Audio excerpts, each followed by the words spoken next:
the supreme black dragon throne. Hey, fanfic family.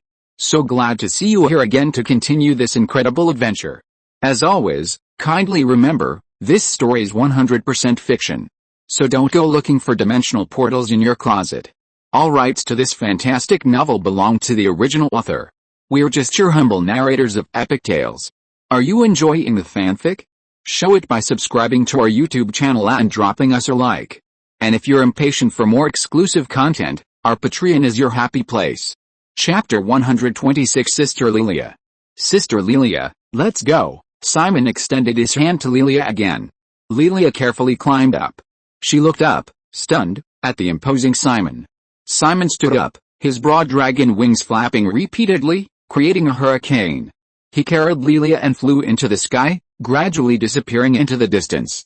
The people inside the vampire castle finally came to their senses. Holy crap, what's with that black dragon? We're saved. We're saved. The black dragon seems to be after the nun. So even if we hadn't come, the black dragon would still have killed the vampire. Bond died for nothing. The two adventurers had complicated expressions.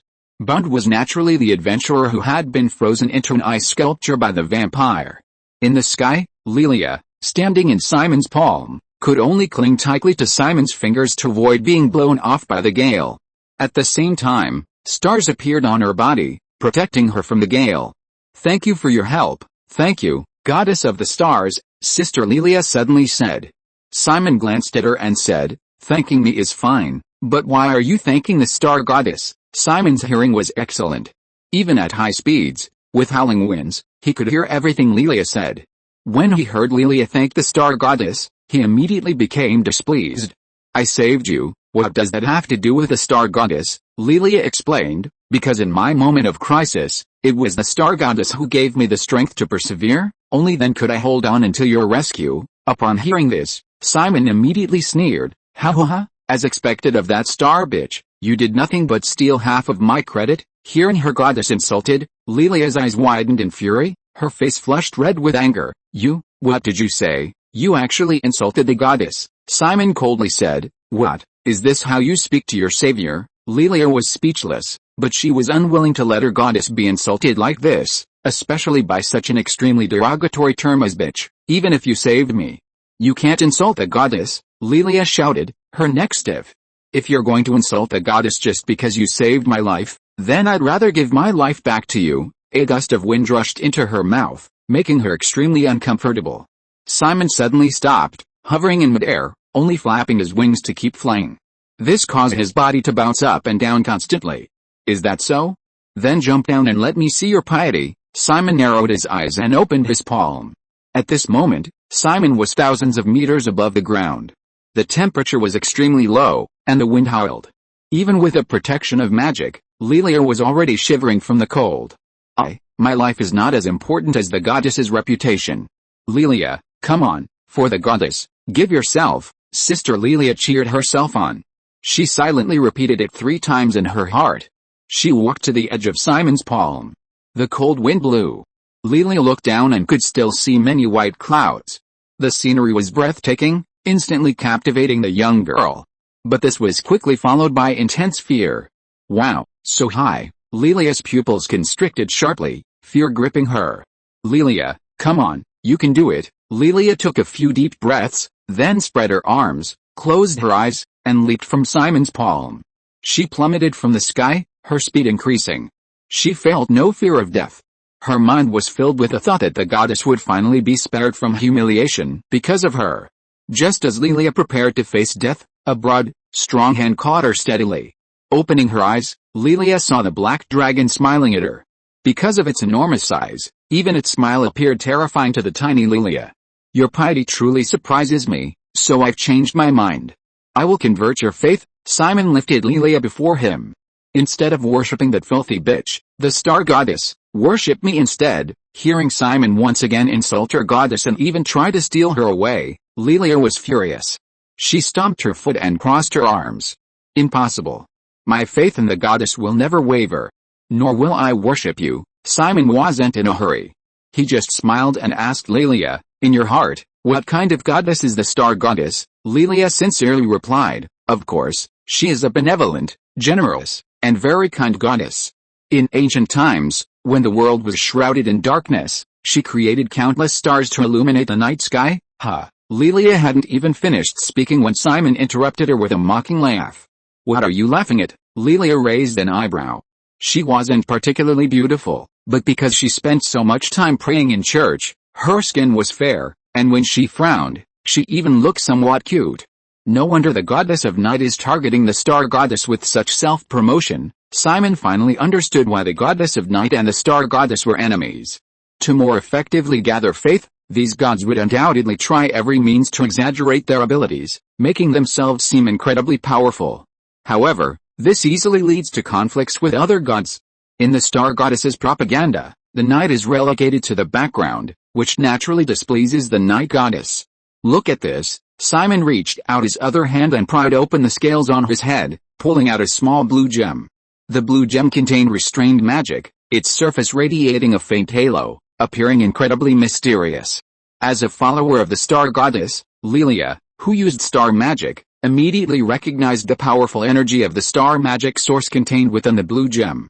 Lilia's eyes widened, revealing a deep longing. What is this? Why do I sense such immense star magic within it? This is called a star tear, a demigod-level magical artifact made from the tears of the star goddess. It provides the user with a continuous source of magic power. Having it is like having a demigod-level magic power bank. It's just a pity, though, it only works if you eat it. Simon explained the effects of the star tear to Lilia, expressing his regret. Lilia's lips moved, as if she wanted to say something, but Simon spoke first. You want to ask why I don't eat the star tear, right? The reason is simple, that bitch star goddess wants to use it to directly control me. If it weren't for the goddess of night intervening, I'd be a puppet of the star goddess right now, Simon said through gritted teeth, his voice filled with malice. Impossible, Lilia screamed in rebuttal. Chapter 127 Meow. Impossible. Absolutely impossible, Lilia retorted instinctively without thinking. Simon wasn't angry, he simply picked up a tiny teardrop of starlight with his fingernail and offered it to Lilia. Whether I'm lying or not, you only need to put the teardrop of starlight in your mouth and everything will be clear. Simon's voice was like a devil's whisper. To uphold the reputation of the goddess she worshipped, Lilia resolutely took the teardrop of starlight and put it in her mouth. Swallow it, a woman's voice echoed in her mind. The frail Lilia was powerless before a god. In an instant, Lilia's eyes became empty and lifeless, dull and lifeless. Seeing this, Simon gently flicked Lilia's body with his finger. Lilia was flung away, and the teardrop of starlight in her mouth was spat out. Simon deliberately controlled his strength to prevent Lilia from getting hurt. But after being flung away, Lilia didn't stand up for a long time, lying on Simon's palm like a corpse. Simon looked closely and saw that Lilia was convulsing. Whimpering sounds rang out intermittently. No, how could the goddess do such a thing? Lilia still couldn't accept this fact. As a devout believer and user of star magic, she felt a sense of familiarity from the voice in her mind. Undoubtedly, the owner of that voice was none other than the star goddess she prayed to day and night. At this moment, Lilia's faith crumbled. As a devout believer, Lilia began to hypnotize herself in her mind. The star goddess must have some compelling reason to resort to such despicable means. For example, the black dragon's strength was too great, and the star goddess had no choice but to do this. Doesn't that mean the black dragon is stronger than the goddess? Lilia couldn't find a reason. Why would the dignified star goddess use such vile means to control the black dragon? Seeing her like this, Simon immediately understood that her faith had wavered. You said that when you were in danger, it was thanks to the star goddess that you had the strength to persevere, so why didn't she just save you? Simon questioned. Lilia rose again, kneeling in Simon's hands, tears welling in her eyes. Her eyes were red, and even though her faith wavered, she still wanted to defend her goddess. Of course, it's because the goddess is busy with countless affairs. There are countless people in the world who need her guidance. She can't possibly attend to everyone, Simon scoffed. Hell, that sounds nice, but in reality, it's just that you believers aren't important. I know the star goddess has a lion pet. I killed it twice, and each time the star goddess saved it, she'd rather save her own pet than save you devout believers. Hell, how ironic. Simon wasn't sure if the star lion Cheyenne was the star goddess's pet. But that didn't matter, as long as Lilia believed it was. Lilia's eyes wavered, But she clearly didn't believe him. Impossible. The star goddess is busy with countless affairs, how could she possibly save a pet? Lilia retorted again. Simon didn't mind. It's simple, I'll show you. Simon curled his finger. Lilia was silent for a few seconds, then hugged Simon's finger tightly. It might get a bit dark, I need to go full speed ahead. Simon clenched his fist, holding Lilia in his palm. He flapped his wings and flew towards the direction of the Moor City. Because he was going at full speed, Simon only flew for a few hours before returning to the skies above the city. The Moor City was destroyed, and the king had died. In reality, the Moor Kingdom was practically wiped out. In the city, the surviving people had begun rebuilding their homes. After hearing about the city's fate, many people from nearby cities also moved there. You see, in the southern continent, the star goddess was definitely a first-rate deity. Her followers were all over the southern continent. The star towers built in the various cities were holy sites for countless believers. Therefore, among the new residents who moved to the city, the star goddess's followers made up the vast majority. With the concerted efforts of countless followers of the star goddess, the star tower was rebuilt, and the star goddess cast a spell, making it holy and mysterious once more. Ah, it feels so good to be reborn, Cheyenne, the star lion, exclaimed, standing atop the tower and gazing down at the bustling humans. The goddess had given him life again, which filled him with joy. Just as Cheyenne was about to savor his newfound life, his fur suddenly bristled, like a cat sensing danger. I suddenly have a bad feeling, the star lion muttered to himself. Sure enough, the next second, Simon's massive body appeared above the royal city. My God, what happened to the royal city? Lilia, peeking through Simon's fingers at the horrific scene outside, covered her mouth in disbelief. Simon's enormous head locked onto Cheyenne, who was inside the star tower. Damn it, this jinx is back again, Cheyenne cursed inwardly. He desperately tried to conceal his presence. As a legendary powerhouse, the star lion, though not particularly strong, possessed a multitude of methods. Starlight surged from his body, his aura constantly receding. Unfortunately, he was a step too late. Little lion, stop hiding, I can already sense your presence, Simon said, slapping down the top of the star tower, revealing the trembling star lion inside. Their eyes met. The star lion lay on the ground, exposing his soft belly, his eyes blinking, emitting cute little stars.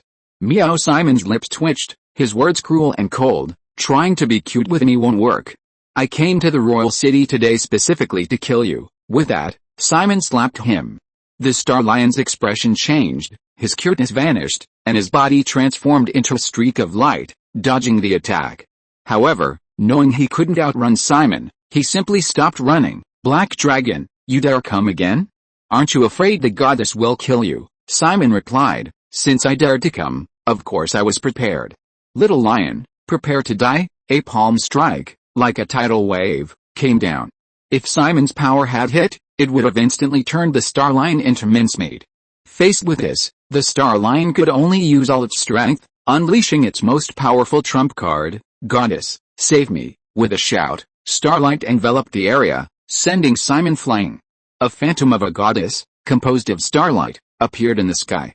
Sigh, Black Dragon, I've already given you demigod-level magical artifacts.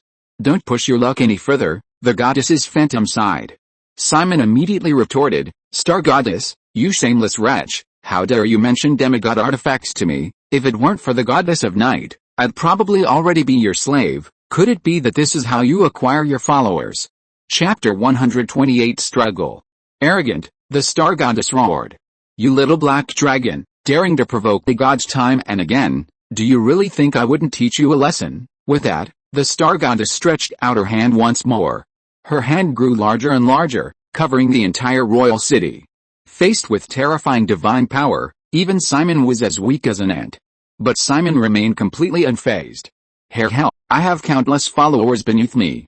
If you dare to make a move, I'll immediately make all of them pay with their lives. Let's see if the legendary benevolent star goddess will allow her thousands of followers to be driven to despair just to kill this little black dragon. Simon raised one hand high into the air. With a mere clench of his fist, a dazzling ancient dragon thunder spear instantly materialized. With Simon's power, a simple throw of the ancient dragon thunder spear at a densely populated area would instantly kill 1,000 people. However, the star goddess, Called a bitch by the night goddess and a whore by Simon, naturally wouldn't care about the lives of her ordinary followers. Of course, she still had to maintain appearances. Little black dragon, do you think your attacks will have any effect on me? The star goddess scoffed, her palm continuing its downward motion. Simon, however, curled his lips into a smile. The moment the star goddess uttered those words, his goal was already achieved. Then I won't play with you anymore. We'll meet again. With that, Simon split into three, lightning crackling and coalescing around him into two clones identical to Simon. The three Simons went all out. Tenfold Kaioken, without hesitation, Simon, along with his 3,000 lightning illusions, simultaneously unleashed the tenfold Kaioken, pushing it to its current limit. His aura surged, his strength instantly increasing tenfold. His physical body grew so large it almost burst open. This made Simon extremely uncomfortable. However, the benefit of this was that Simon's strength was greatly enhanced. 3,000 lightning movement, Simon casually tossed aside the ancient dragon lightning spear in his hand, then transformed into lightning, rapidly departing in three directions. Even the star goddess was taken aback by Simon's clone's abilities. You have quite a few tricks up your sleeve. These two clones are probably almost as powerful as the original. However, these little tricks are no match for me. With a thought, the star goddess's outstretched hand split into four. Three hands grabbed Simon's original body and two clones respectively, while the remaining hand swiftly caught the ancient dragon thunder spear that Simon had thrown. Unfortunately, the hand shrank considerably after splitting into four parts. The Western Mongolian dragon thunder spear's length was directly proportional to its size, now reaching 200 meters in length. Its power was immense. Under the effect of the tenfold Kaioken, although the ancient dragon thunder spear was condensed before the Kaioken was used, the force of Simon's throw was amplified. Even the goddess, with her hand casually split into four parts, couldn't completely annihilate the thunder spear. The starry sky hand clenched tightly, and the ancient dragon thunder spear shattered, transforming into countless red lightning bolts that raged around. Simon, naturally, showed no mercy. The lightning spear was thrown into a densely populated area, and after being crushed, red lightning swept through countless humans. Under Simon's attack, the humans didn't even have time to cry out before being reduced to piles of charred remains by the lightning. Ha ha ha, Star Goddess, you're quite ruthless, not even sparing your own followers. Simon immediately turned the tables, blaming the Star Goddess for the deaths of countless people. If you had just been a little more serious, my attack wouldn't have had a single leak. Or is it that you, as a goddess, don't care about these followers at all, and are just putting on an act, since they were already enemies? Simon directly tore off the mask and blurted out the most inappropriate words. The tenfold Kaioken couldn't be maintained for long, but it allowed Simon to escape far away, reaching the edge of the royal city. HMPH. Noisy, the Star Goddess's expression was not good. Simon's words had just caused her to lose many followers, but she couldn't refute them. Should she say that she really didn't care about these followers, or that the Black Dragon was too powerful and she hadn't been able to completely block the attack? Black Dragon, you will surely die today. The Star Goddess was clearly enraged, her face showing anger. The illusory starry hand accelerated, clearly serious. Simon gritted his teeth and increased his speed. However, he couldn't shake off the starry hand.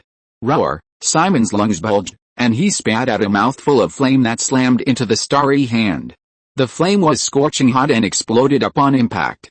However, this had no effect on the starry hand, which continued to pursue Simon. Simon felt a headache coming on. He could only adjust his state and reactivate the Kaioken. However, even the 10 times Kaioken couldn't escape the Star Goddess's attack. Lilia was currently held in his palm, and he couldn't use his lightning bolt technique. Otherwise, the lightning wrapped around his body would have been enough to electrocute Lilia. So how could he get out of this situation? Simon flew while thinking rapidly in his mind. Suddenly, just as he passed over the Star Tower, a flash of inspiration struck him. Turning around, he swooped down and grabbed the Star Lion before it could react. Simon grinned menacingly. Star Goddess, stop now, or I'll kill the lion. The Star Lion trembled. If time could turn back, it swore it would never have gone to find trouble with the mage Kato. Shianquin, just bear with it, it'll be over soon. The Star Goddess's cold voice rang out. Tisk tisk tisk, you're really ruthless. Look at what I have here. On the other side of the royal city, The black dragon held more than 10 humans in its grasp. These were people it had specially captured from near the Star Tower. It was guaranteed that each one was a follower of the Star Goddess. "Goddess, save us, Goddess, we are your devout followers, please save us," some of the followers captured by Simon pleaded desperately, calling out to the Star Goddess for help. "Damn black dragon, you, a powerhouse comparable to a legend, actually use such despicable and shameless methods," the Star Goddess angrily rebuked Simon, but her actions did not stop. A giant hand from the starry sky struck. With one palm, Simon was killed. Along with the hostages, he was also crushed to death. Blood mist spread as the poor believers died at the hands of the goddess. Simon, who was also crushed, was not the true form, but merely an avatar. "You die too." The Star Goddess's other starry hand crushed Simon, who was holding the Star Lion, to death as well. However, Simon's true form had already escaped from the Moor City. Eightfold Kayakin, roar of the fire dragon, dragon explosion, Simon unleashed his full power. His aura was terrifying, radiating red light from within. He hovered in midair, opening his blood-red maw, frantically inhaling air, his lungs bulging, scorching flames emanating from 2 points. Even from outside, one could see the terrifying power of his breath. Roar, with a roar, flames poured forth. The attacking starry hand clashed head-on with the flames, finally unable to withstand the onslaught, dissipating into starlight. If you are listening to this novel on a channel other than Fanfic World, it means it was downloaded and re-uploaded without effort. We warmly invite you to visit our channel, Fanfic World. There you will find the original version of this story and many other novels of various genres. We look forward to seeing you dive into a world of incredible novels. Chapter 129. I, Simon, am also a man with a goddess by my side. Under Simon's near all-out attack, the starry hand, weakened by 4 times, was finally destroyed. Quite skillful indeed. Given time, once you reach the legendary level, your future will be limitless. Evil and arrogant black dragon, I will nip you in the bud. The Star Goddess was serious this time. With a wave of her hand, countless stars appeared, vying for brilliance with the sun. Even though it was midday, the sun's most dazzling moment, its light paled in comparison to the countless stars summoned by the Star Goddess. The stars multiplied, radiating a light that seemed capable of annihilating the world. Light. Boundless light spread. Simon felt his skin burning, his scales peeling off one by one. In that instant, Simon finally realized the power of a god. He had initially thought that gods were only slightly stronger than legendary powerhouses, and that he would have a fighting chance once he reached a legendary level. But now he realized he was terribly wrong. However, would Simon really be so reckless as to single-handedly challenge the Star Goddess, knowing full well that she would intervene to save the Star Lion? Simon's audacity stemmed from his hidden strength. "Goddess of the night, please," Simon roared, his head thrown back. Before his words even finished, darkness surged from his body. "Little black dragon, you're quite mischievous. A mere 9th level transcendent dares to run around in front of that bitch Star Goddess all day, courting death. Even ordinary demigods wouldn't dare do that." The darkness rapidly spread, even healing Simon's starlight-scorched wounds, causing his scales to regrow. "Goddess of the night, it's you again," the Star Goddess roared in fury, increasing her power. But no matter how dazzling the starlight, it couldn't shake the darkness. Simon smiled. "Thank you for your intervention, Goddess. As for why a mere transcendent dares to challenge a mythical powerhouse, it's because I have discovered something special about myself." Simon looked at the Goddess of the Night with a half-smile. He had long since discovered that the Goddess of the Night had left her mark, which was why he dared to boldly provoke the Star Goddess. "I, Simon, am also a man backed by a goddess. Dare to bully me? My woman won't let you get away with it." The Goddess of Night was clearly not as shameless as the Goddess of Stars. Her face flushed instantly under Simon's gaze. Fortunately, in the pitch-black darkness, Simon couldn't see her expression. "Star bitch, you want to kill the black dragon? Then I'll fight you to the death," the Goddess of Night said, spreading her arms. Darkness continued to devour starlight, growing ever stronger. "Goddess of Night, you've repeatedly come to cause me trouble. It's just a little thing that upsets you, isn't it? Is it necessary to be like this? Can't you be a little more magnanimous?" The Goddess of Stars was also very annoyed with the Goddess of Night. "There are too many humans here, they're in the way. Let's find another place to fight." The two goddesses suddenly vanished. The previously boundless starlight and darkness also disappeared at this moment, as if they had never been there. Simon breathed a sigh of relief upon seeing this.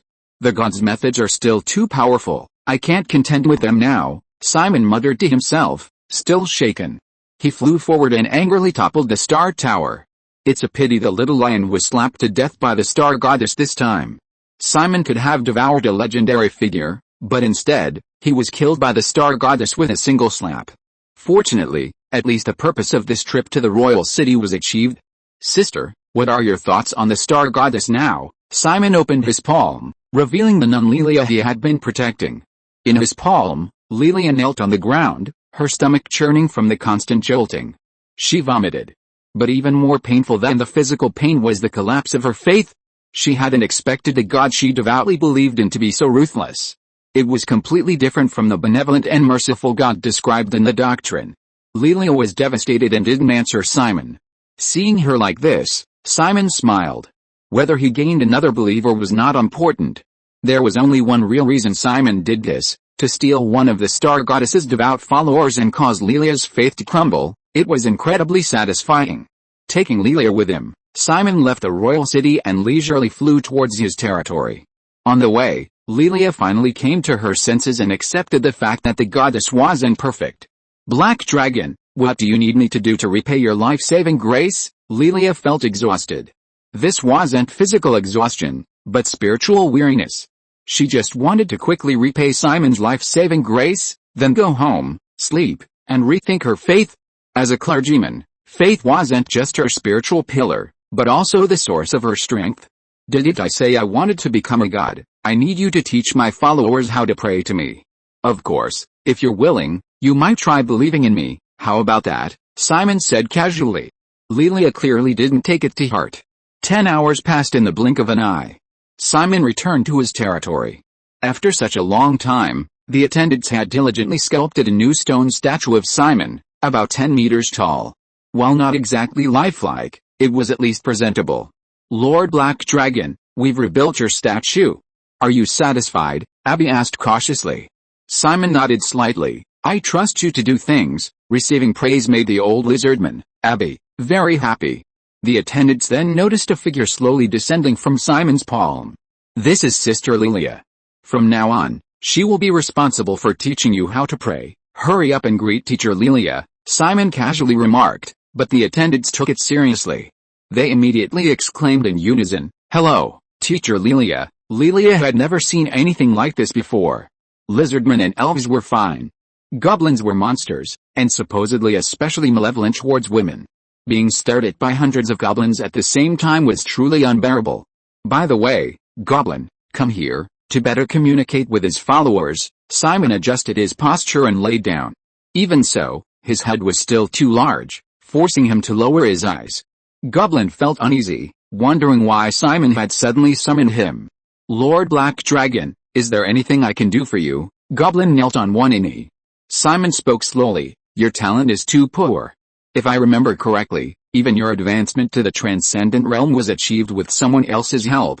Goblin lowered his head, filled with shame. But the next second, Simon's words ignited hope within him. Since your talent for cultivation is lacking, why not switch professions and study faith magic? You can learn how to believe from Lilia. Perhaps you'll gain unexpected benefits. Even if you can't believe in me, you can still obtain power from other gods. Chapter 130 Goblin is only loyal to Simon. Goblin's talent was truly lacking. After all, even his advancement to the transcendent realm was largely due to the old Goblin's secret method of burning his life force to forcibly elevate him. Goblin might have decent talent among the goblins, but compared to other warriors who achieved transcendence through their own efforts, he was insignificant. However, his loyalty was unquestionable. If this loyalty could be transformed into piety, then Goblin could be promoted from a goblin warrior to a warrior of faith. Thank you for your guidance, Lord Black Dragon, Goblin said gratefully, kowtowing several times to Simon. Simon didn't say much. Lilia, your next task is to teach my followers how to pray. After giving a few more instructions, he left the territory. He planned to try and see if the 3000 Thunder Illusion body could develop any additional abilities, and most importantly, to remove the mark that the Goddess of Night had unknowingly left on him. Although the goddess of night currently showed no hostility and had even helped him several times, Simon disliked having anything left on him, especially something beyond his control. After Simon left, Lilia was quickly surrounded by Simon's followers. How can we fulfill Lord Black Dragon's request? How should we pray? What's your name? Are you human? The incessant chatter gave Lilia a headache. Enough. All of you, stop. A sharp rebuke silenced the entire retinue. Looking up, Lilia saw a slightly taller elven girl with short blonde hair. Yulina smiled gently. Elves were all handsome men and beautiful women. The beautiful girl's smile, even though she was also a woman, made Lilia feel incredibly attracted and beautiful. She immediately felt much more at ease. Sister, what's your name? Yulina stepped forward and took Lilia's hand. Lilia, my name is Lilia. I'm a nun, and my goddess is the star goddess. Lilia mentioned her faith in her self-introduction as usual, but this time she wasn't as excited. The scene of the star goddess indiscriminately slaughtering innocents flashed through her mind. They're nuns among humans, huh? That's a very sacred profession. Yulina smiled. Did Lord Simon tell you why we need to pray? She finally asked a question that countless followers wanted answered. Based on various records passed down within the tribe, Yulina knew that legendary figures needed the loyalty of their followers to advance further. This was also the main reason for the elven tribe's isolation from the world. Unfortunately, they couldn't find a way, and eventually the elven queen died, and a new elven queen, Yulina's sister, ascended to the throne.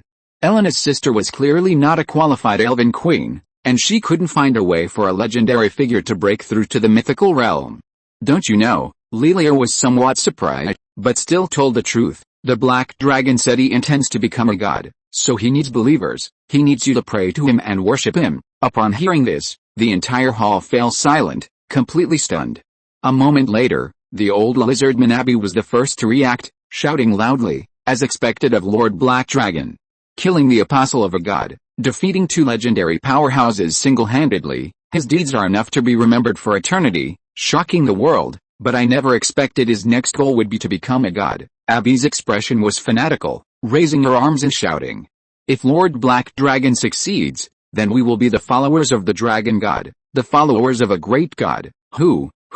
This is so exciting for the lizardmen. The other followers, upon hearing this, immediately felt it made sense, and they all shouted excitedly as well. Long live Lord Black Dragon! Long live Lord Black Dragon! The cheers rose and fell, endlessly. Lilia stared blankly at this scene. She hadn't expected Simon to have such a group of fanatical followers, except for the elves. Among the elven tribes, there were many who chose to follow Simon because of their worship of the strong or because of Yulina, but the vast majority couldn't overcome the hurdle in their hearts. Teacher Lilia, how should we pray to help Lord Black Dragon become a god? Goblin asked eagerly. Lilia was a little embarrassed. Even if you ask, I don't know. Besides, if anyone could become a god just by praying, wouldn't the world already be full of gods? Lilia waved her hands repeatedly. It's probably because the Black Dragon has already found a way to become a god, so he's trying to recruit his followers. The followers pondered carefully and thought it made sense. So Lord Black Dragon already has a way to become a god. It's incredible that we can become followers of a god. The followers discussed excitedly. Then Teacher Lilia, please tell me how to pray quickly. I also want to become stronger. Goblin couldn't help but urge. Lilia had also heard Simon and Goblin's conversation. The Black Dragon isn't a god yet, and I don't know if believing in him will grant you power. I advise you not to have too high hopes, Lilia kindly reminded her. If you want power, you can try believing in other gods, like the Star Goddess. Lilia unconsciously began promoting the Star Goddess's faith. But whenever the Star Goddess was mentioned, Lilia remembered the devout believers who had been slapped to death by her. Undoubtedly, the Star Goddess's actions had chilled the hearts of these devout believers. When the goddess in their hearts was no longer kind, would their faith remain steadfast? Stop. I can't believe in any other god. When the tribe was in despair, it was Lord Black Dragon who saved us. Without Lord Black Dragon, there would be no goblin tribe, no goblins as we know them today. In my life, goblin will only be loyal to Lord Black Dragon Simon.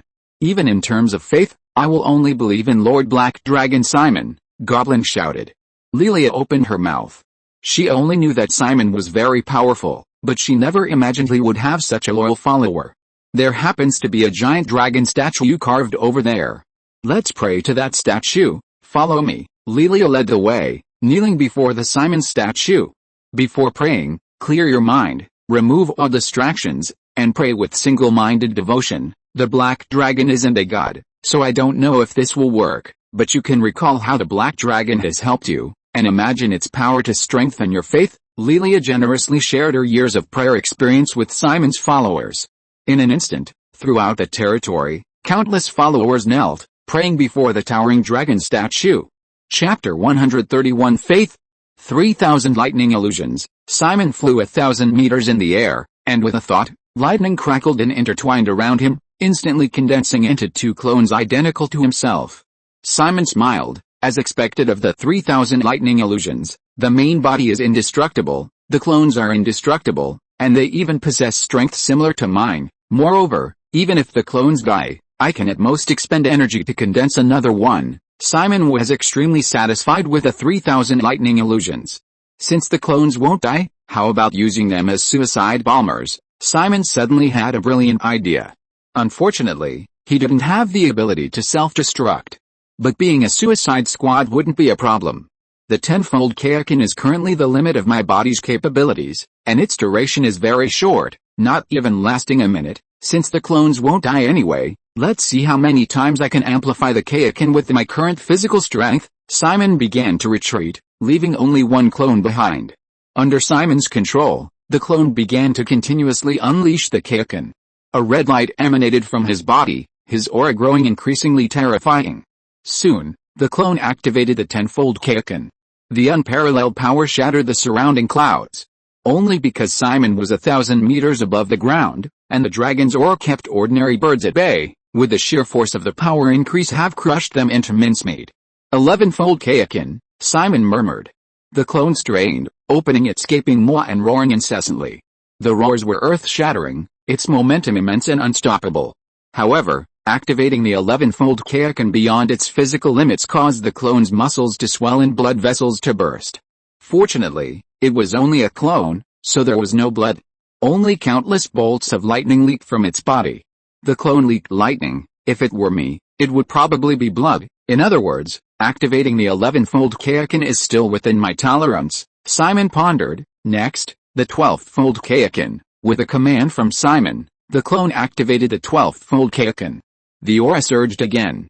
But the next second, the scales fell off, dissipating into countless bolts of lightning. 12 times is already almost too much for it. Simon didn't let this clone continue to increase its power, but silently calculated in his mind how long the 12 times Kaioken could last. Finally, after 30 seconds, this clone could no longer hold on and exploded, dissipating into endless lightning in the sky. 12 times can only last 30 seconds, so how much can it increase in one go? Simon turned his head and nodded to the remaining clone. The clone began to accumulate power, unleashing the Kaioken and continuously increasing its aura. It quickly reached 10 times Kaioken. Simon already knew that he could currently withstand the 12 times Kaioken for 30 seconds, so there was no need to let this clone slowly increase its power. In one go, this clone directly broke through the 12 times Kaioken, and continued to increase its power. 13 times, 14 times. Boom. The clone exploded directly, turning into endless lightning. Simon stroked his chin thoughtfully. Although I don't have a self-destruct technique, if I were to be blown up by the Kaioken, the power would be quite impressive. Simon felt this plan was feasible. If he encountered someone he couldn't defeat, he could hide in the back and continuously create clones for them to self-destruct. The only drawback was that creating clones consumed a lot of stamina. However, stamina was the last thing Simon lacked. This drawback wasn't a drawback for him. Just as Simon was about to create another clone for training, he suddenly stopped, feeling something new inside him. Goblin has become your devout follower. Do you wish to expend 100 points of faith to bestow a blessing? The system suddenly notified him. Simon felt completely bewildered. Name, Simon. Level 9. Height 236.1681 meters. Skills, Feast, Roar of the Fire Dragon, Ancient Dragon Thunder Spear, Oppression, Kaioken, Lightning Strike, Soul Scattering Iron Claw, 3,000 Thunder Movements, 3,000 Thunder Illusions. Item, Dragon Talisman, Faith, 200. Upon opening the system, Simon discovered a new faith attribute at the bottom of his attribute bar. This number would occasionally fluctuate. Faith, haha, I actually gained faith. Simon laughed heartily, staring at the changing faith number on the attribute bar. Several minutes passed, and the fluctuations finally stopped, settling at 300. Simon roughly calculated that this number was not far off from his follower population. Perhaps many followers couldn't provide faith yet, or perhaps some could provide more. For example, the goblin, whom the system had just notified, had become a devout believer. Just became a believer, and already a devout follower. It seems Goblin is truly loyal to me. Simon was pleased to have such a loyal subordinate. What does blessing mean? Thinking this, Simon stopped his training and turned back to his territory. The prayers within the territory had ended. Simon descended from the sky. Very good, I felt your prayers. You did well. Simon first praised his followers, then looked down at Goblin and said, Goblin, I heard your prayers. Your piety has shaken me. As a reward for your loyalty, I will bestow a blessing upon you. With that, Simon channeled the faith power he had just acquired into his fingertips. His finger gently touched Goblin's body. For Goblin, the massive fingernail touching his skin sent a warm current through his body. As the warm current continued to flow, Goblin felt ravenously hungry. Hungry, I'm suddenly so hungry. The blessing ended quickly, but Goblin felt an unusual hunger. What changed after the blessing? Simon stared at Goblin.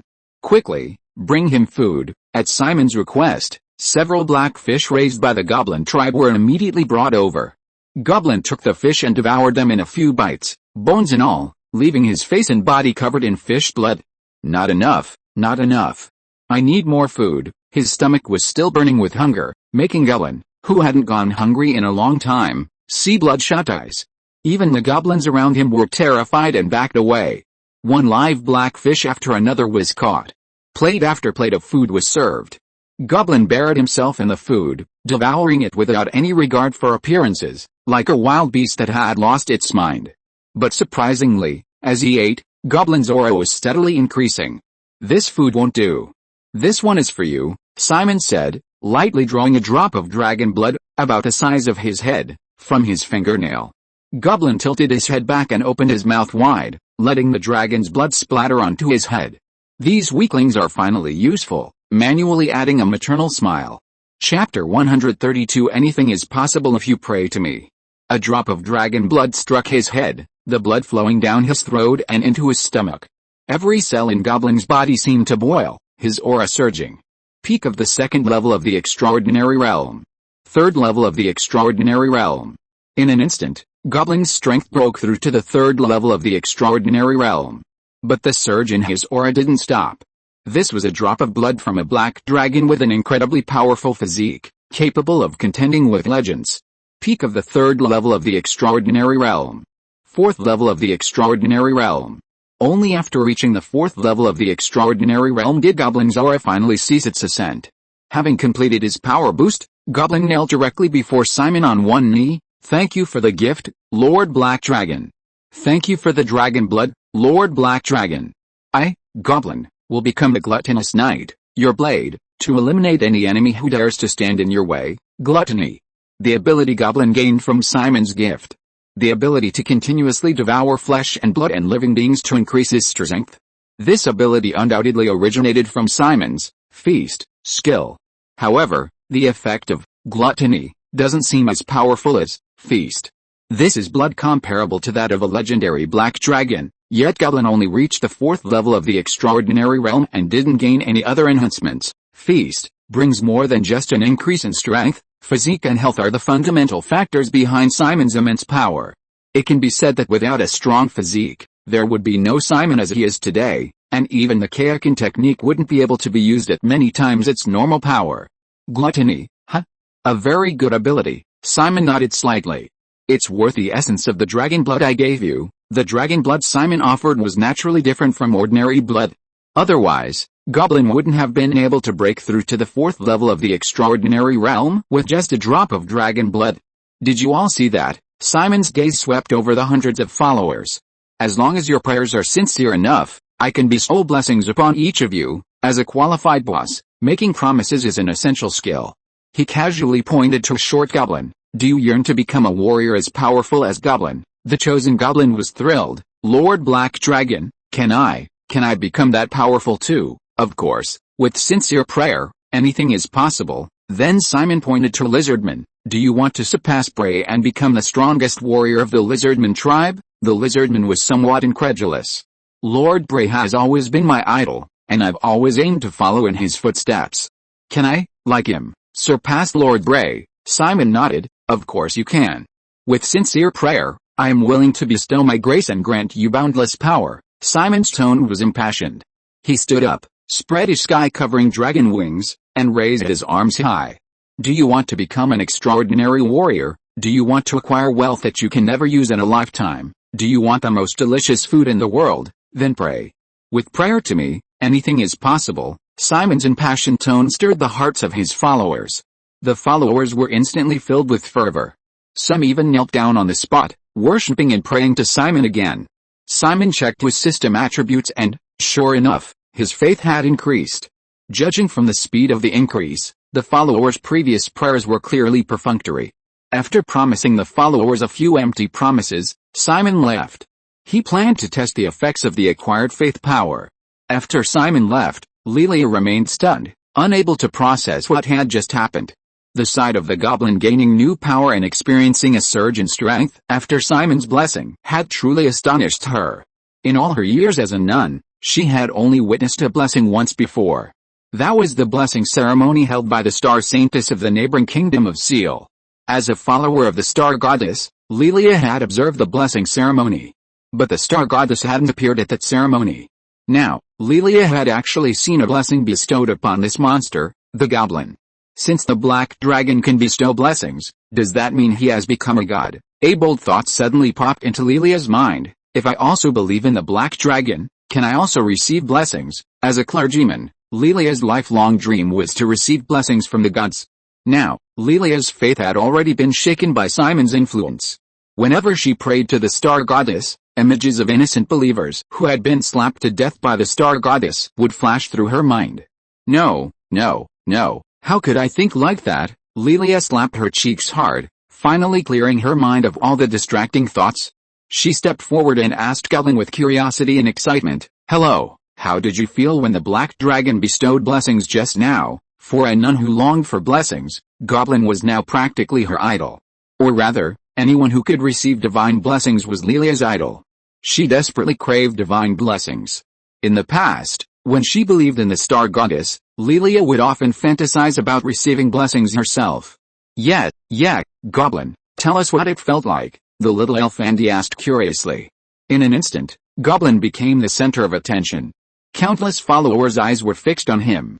Goblin scratched the back of his head shyly. It didn't feel anything special, just something warm poured into my body from Lord Black Dragon's fingertips, and then my stomach got so hungry, I wanted to keep eating, thanks to Lord Black Dragon's blood, otherwise I doubt I'd starve to death, Goblin said casually, as if he wasn't the one who had just received the blessing and broken through to the 4th level of the extraordinary realm.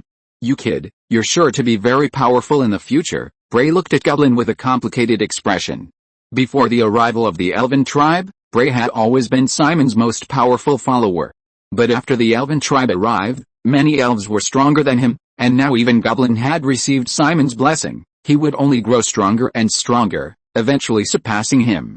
Goblin merely chuckled dryly. As long as you also pray sincerely to Lord Black Dragon, he will surely bestow blessings upon you. Enough said. I'm going to hunt magical beasts to use the abilities I received from Lord Black Dragon to enhance my strength. Goblin waved his hand, preparing to leave. His followers could easily see the smugness in Goblin's eyes. As the first follower under Simon to receive a blessing, Goblin felt an unprecedented pride. Chapter 133 The World Tree and Angels. What exactly is the use of faith? Simon soared into the sky, hovering thousands of meters above the ground. The cold, fierce winds had no effect on him. At this altitude, a few high-level magical beasts flew by. But Simon merely released a slight amount of his aura, and those high-level magical beasts were all terrified and fled in panic. Can it be used as an attack method? Simon straightened his back and stretched out his palm, but nothing happened. He mobilized the faith within his body. Simon closed his eyes, carefully sensing. As the power of faith flowed continuously within him, Simon suddenly had an epiphany. Simon experimented. He discovered that the power of faith could make his moves more powerful. The power of my skills has increased. The increase isn't much, only about 4%, which is negligible compared to the overall improvement. About 100 points of faith can increase it by 1%. 100 points of faith are needed to increase the power by 1%, which seems small. But it's not. Faith can be accumulated continuously. Little by little, it adds up, like grains of sand forming a tower. A 1% increase from 100%, 10,000 faith points, is enough to double the power of a technique. A goddess of the star goddess's caliber possesses an astonishingly dense faith. Simon couldn't even imagine it. It must be at least 10 million. Now, I possess faith, the power the night goddess spoke of, the divine spark, the foundation, is still unclear how to acquire, but more intriguing than the divine spark is the true face of the world the night goddess spoke of. Simon channeled his faith power, focusing it in his eyes. His vertically oriented dragon pupils emitted a dazzling golden light, incomparably majestic, imbued with a subtle divinity, making him appear like an unapproachable dragon god. But at this moment, this dragon god's pupils trembled as if in an earthquake, an expression of disbelief appearing on his face. What is that? An ancient tree stood tall and firm, like a pillar of the world. Its boundless branches stretched out, enveloping the entire sky. Simon recovered from his brief shock. A word instantly surfaced in his mind, inherited in the blood of the dragon race, the world tree. Simon narrowed his eyes. With my current physical body, I might not be able to survive in the universe, but at least I should be able to catch a glimpse of it. With that, Simon began to fly towards the sky. Lightning flash, with a thought, the lightning flash, empowered by the power of faith, was immediately activated. His body crackling with electricity, Simon flew straight into the sky, piercing through the atmosphere and arriving in the vast, boundless universe. Only with the power of faith can one see the world tree's appearance, so if I don't look, can I ignore the world tree? Simon muttered to himself, resorting to a self-deceptive method, withdrawing the power of faith attached to his eyes. Simon's speed increased rapidly. He unleashed his full potential. He drew closer and closer to the invisible branches of the world tree. Suddenly, the voice of the goddess of night rang in his mind. Black Dragon, are you insane? Stop right now. Simon wasn't surprised. As expected, goddess of the night, you've been watching me all along. As a man, being watched by a goddess, I don't want to argue with you. But I still hope you can be mindful of your words and actions and give me sufficient respect, Simon said, but his actions didn't stop. However, the goddess of the night clearly wasn't concerned about this. Stop now. The world tree is not something you can provoke. Simon didn't stop, continuing to advance, attempting to break through the branches of the world tree and shatter this world. Damn it, Black Dragon, you're too arrogant. This is the world tree. A dark hand appeared on Simon's back. Just as the dark hand was about to press down on Simon, a cold and ruthless voice came from above. Goddess of the night, are you and your black dragon subordinates planning to defend the world tree? Following the voice, a beautiful figure appeared above. She had long, flowing white hair, wore sturdy silver-white armor, and had a pair of white wings on her back, appearing sacred and inviolable. Upon seeing this figure, even Simon was taken aback, blurting out the other's race. Birdman. The white-haired woman's lips twitched. Don't insult me with such a lowly race. I am an angel, loyal only to the will of the world tree. The white-haired angel was arrogant and smug.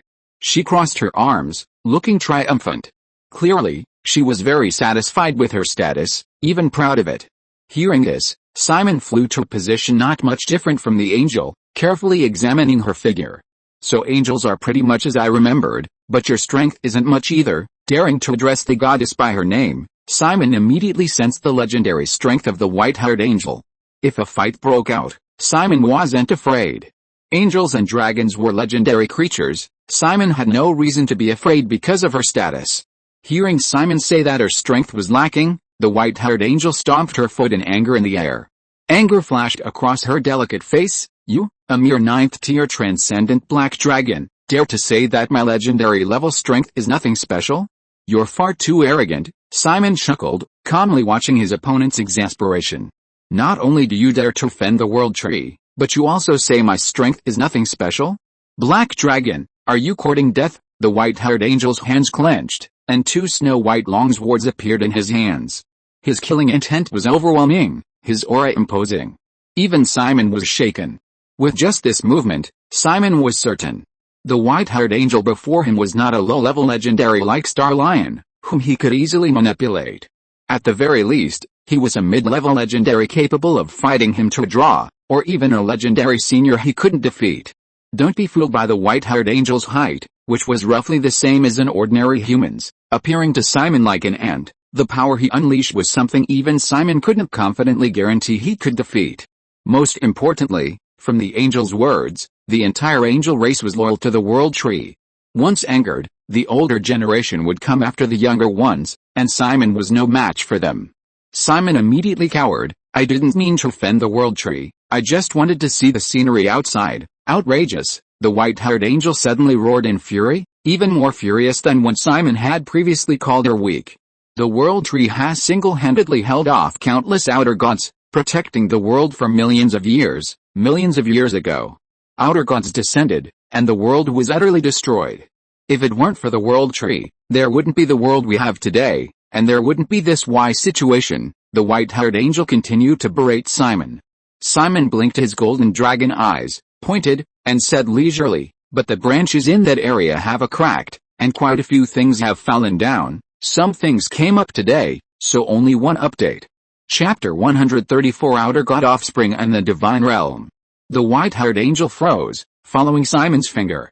A hole had been torn in the branches of the world tree that covered the sky, and countless purple meteorites were falling downwards.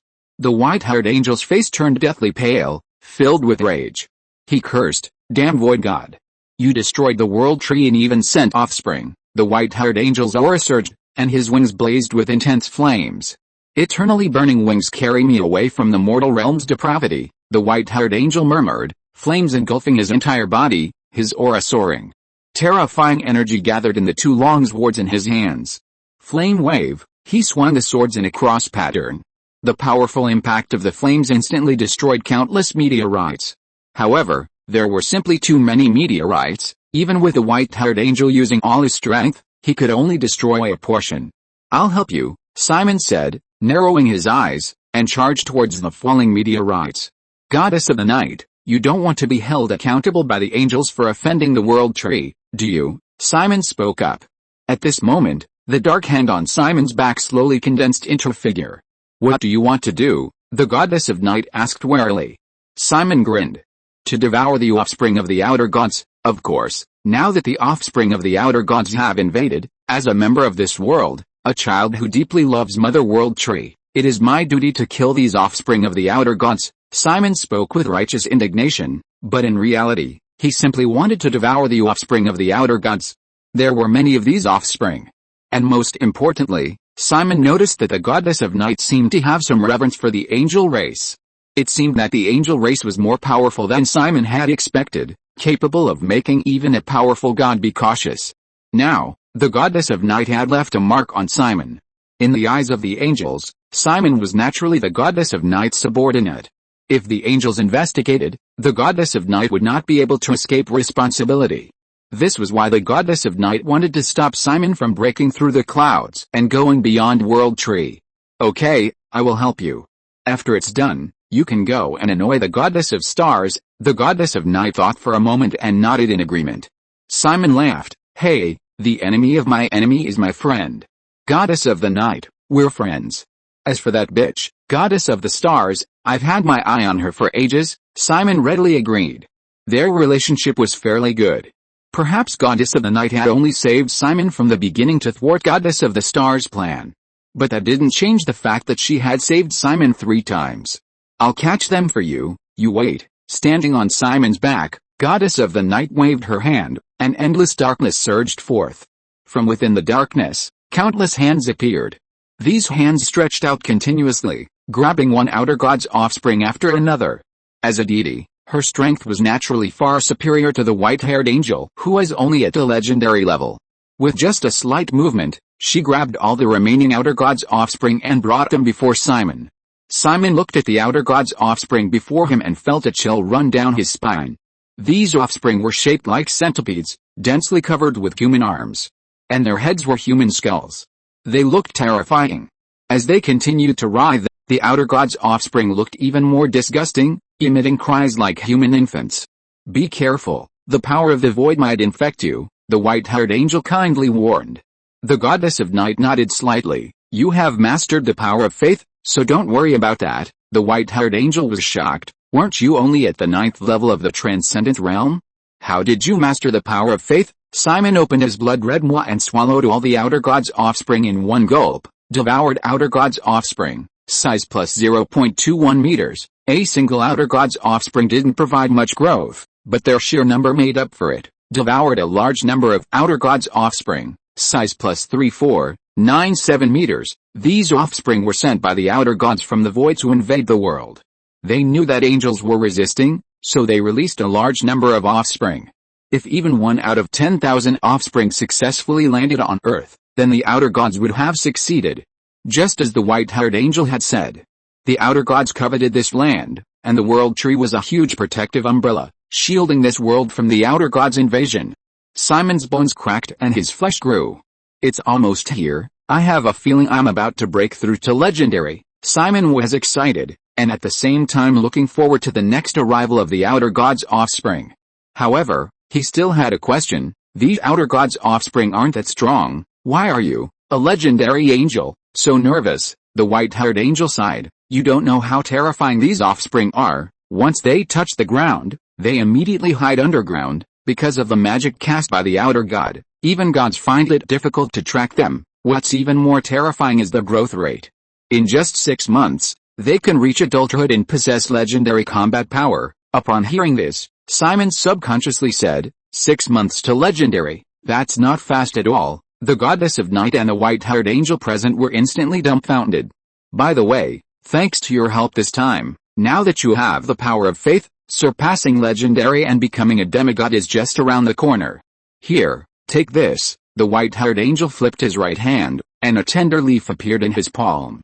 Simon looked down at the tiny leaf, feeling a dense energy within it. What is this? He asked curiously. The goddess of night explained, almost every god or demigod possesses a leaf of the world tree. With just a little faith, they can connect their consciousness to the world tree's space. There, many demigods and gods trade goods. Simon suddenly realized, so it's a flea market between gods and demigods. His analogies were always astonishing, yet strangely fitting. So what do gods and demigods use for these transactions? Human currency? Simon inquired. Gods certainly didn't lack gold coins, so Simon was very curious. The goddess of the night thought for a moment and then said, you're only at the 9th level of the transcendent realm. You haven't even broken through to the legendary realm yet. It's a bit too early to tell you all this, but since you've already mastered the power of faith, you'll know these things sooner or later. The currency used between gods and demigods is a special crystal called celestial crystal. Celestial crystals are nurtured by heaven and earth and contain the laws of nature. Gods can absorb these laws to enhance their divine power, and demigods can condense their divine spark by comprehending these laws. Therefore, celestial crystals are the currency circulating between gods and demigods. They can be used not only for cultivation, but also to purchase suitable magical items or cultivation resources in the world tree space, also known as the God realm. I've been a bit busy lately, so I might not be able to update tonight. I'll try my best to write, so please read on for a while. It's expected to be available for purchase in the middle of this month, and I hope you can support me then. Chapter 135 First Arrival in the Divine Realm. How do you obtain celestial crystals? What do they look like? Simon was like a curious child, easily intrigued by anything new. Celestial crystals? I don't have any, but wherever celestial crystals appear, something called magic crystals will appear nearby. Mortal magicians desperately need magic crystals. Perhaps you could start from there. The goddess of night shrugged. Simon was stunned, his heart leaping with joy, but he didn't show it on his face. Thanks to your intervention, otherwise I would have had a headache when these offspring of the outer gods fell. So, I'll pretend I didn't see your plan to fend the world tree this time. I'm busy, so I won't chat with you any longer. Black Dragon, goddess of night, see you next time. Bye-bye. The white-haired angel tossed a leaf from the world tree in his hand, then flapped his wings, white feathers fluttering down, and the holy angel soared into the sky. He looked up with eyes filled with the power of faith. The branches of the world tree above, broken by the outer gods, had been restored to their original state. Divinity is the foundation, faith is power. When you possess power, you can see the true face of this world. Simon finally understood the meaning of those words. On the other side, unseen by mortals, the world tree alone supported this world. preventing the invasion of outer gods. The angels acted as cleaners. Whenever an outer god broke a branch of the world tree and threw an offspring or other things, the angels were responsible for cleaning it up. Furthermore, Simon was certain that the angels possessed extremely high power and authority. Even gods had to show them respect. "Let me see what the so-called divine realm looks like," Simon said, picking up a small leaf. With a thought, he infused it with the power of faith. Instantly, Simon felt his consciousness split in two. As a ninth-tier transcendent being, multitasking was not difficult for Simon. In fact, it was quite easy. His other consciousness sank into the leaf. In the blink of an eye, Simon found himself in a strange space. Don't miss out. Freshly made demigod-level magical artifacts, radiant echoes, on sale, family ruined, faith waning, the supreme god has run away with his mistress. 100 devout believers can take them home for just 10 celestial crystals. 10 celestial crystals? Why don't you just rob someone? 3 celestial crystals for sale. The cries of vendors rose and fell, creating a lively atmosphere. If a mortal were here, they would find it unbelievable that their god was haggling and selling goods like a commoner. I've shrunk. Simon looked down at himself, somewhat surprised. He was no longer the colossal beast exceeding 200 meters in height. Within this world tree space, Simon's size had been compressed to 2 meters, like a newly born dragon. Goddess of the night, why has my consciousness in the divine realm shrunk? In reality, Simon asked the goddess of the night. Of course, most demigods are taller than mountains. It would be inconvenient for them all to be crammed into the god realm, so the world trees will simply compress all consciousnesses to a certain extent, the goddess of night explained. Alright, I have other matters to attend to. Remember, never try to offend the world tree again, and don't even think about going to the outside world. With that, the goddess of night disappeared. However, Simon noticed that the mark she left on him was still there, ready to reappear at any moment. Simon shook his head, intending to find an opportunity to remove the goddess of night's mark. Perhaps there would be a better method in the god realm. He focused his attention back on the god realm. There was no land here. Looking down, he saw a galaxy beneath his feet, surrounded by boundless emptiness, as if he were in the center of a vast universe. Countless gods and demigods were selling their goods here. As gods, even demigods, had many things to sell. Magic, combat techniques, items, and even the buying and selling of people were commonplace. Simon even saw many gods openly selling their followers. This prompted Simon to step forward and ask, "Senior, aren't believers supposed to provide a large amount of faith? This is related to one's own strength. You're just selling them off like that." The one selling believers was a stone golem, composed entirely of stone, and even larger than Simon. This was a compressed size within the divine realm. In reality, his true size was unimaginable. However, even within the divine realm, Simon wasn't sure if the golem was a demigod or a god. The stone golem waved its hands repeatedly. "Senior, I wouldn't dare accept such praise. My name is Yang. Just call me by my name. These believers of mine are essentially my own children. My race is special, it can reproduce on its own, so there's never a shortage of believers. Judging from your appearance, you must be a newly ascended demigod or god. At our level, faith provides little boost to strength. Comprehending the laws is far more important. However, these believers are very important to you new gods. Would you like to buy a batch? I'm selling them very cheaply. 100 devout believers cost only 1 heavenly crystal or other equivalent item." The stone god chuckled as he promoted his believers. Before him lay a transparent box filled with countless tiny stone figures. Can believers be changed? Simon wondered. The stone god's expression immediately turned cold. Buy it or leave. Don't delay my business. Realizing Simon wasn't buying believers and was merely asking a question, the stone god's attitude changed drastically. Simon scratched his head, then slowly walked towards other stalls. He quickly understood why he could trade believers. As a god or demigod, altering the memories of believers to change their faith was a simple matter. At the next stall, gods made a deal. The item they traded was a stone tablet inscribed with magic. Simon didn't know its power or effects. The buyer spent 3 heavenly crystals to purchase the tablet, allowing Simon to see what heavenly crystals looked like. Heavenly crystals resembled irregularly shaped stones of varying colors. The only way to identify a heavenly crystal was to sense whether it contained the power of laws. Simon was multitasking. His consciousness was constantly gathering intelligence in the divine realm, while his physical body returned to his territory immediately. "All the lizardmen, goblins, and elves in the magic crystal mines, come out," Simon shouted. His voice boomed, and the ground shook within the magic crystal veins. His followers rushed out. "Lord Black Dragon, what happened? Stay away, I need to find something," Simon instructed, then reached out and began digging holes in the magic crystal veins. If you are listening to this novel on a channel other than Fanfic World, it means it was downloaded and re-uploaded without effort. We warmly invite you to visit our channel, Fanfic World. There you will find the original version of this story and many other novels of various genres. We look forward to seeing you dive into a world of incredible novels. Chapter 136 The First Transaction. The followers' magic crystal business was on track. They dispatched large numbers of people to mine magic crystals, process them into magic power banks, and then sell them to the neighboring city of Lynn. These processed magic crystals were more popular with mages than natural ones. Furthermore, with the magic crystal mines monopolized by the Black Dragon, magic crystals were scarce in the surrounding area. Therefore, Simon's followers had made a fortune during this period.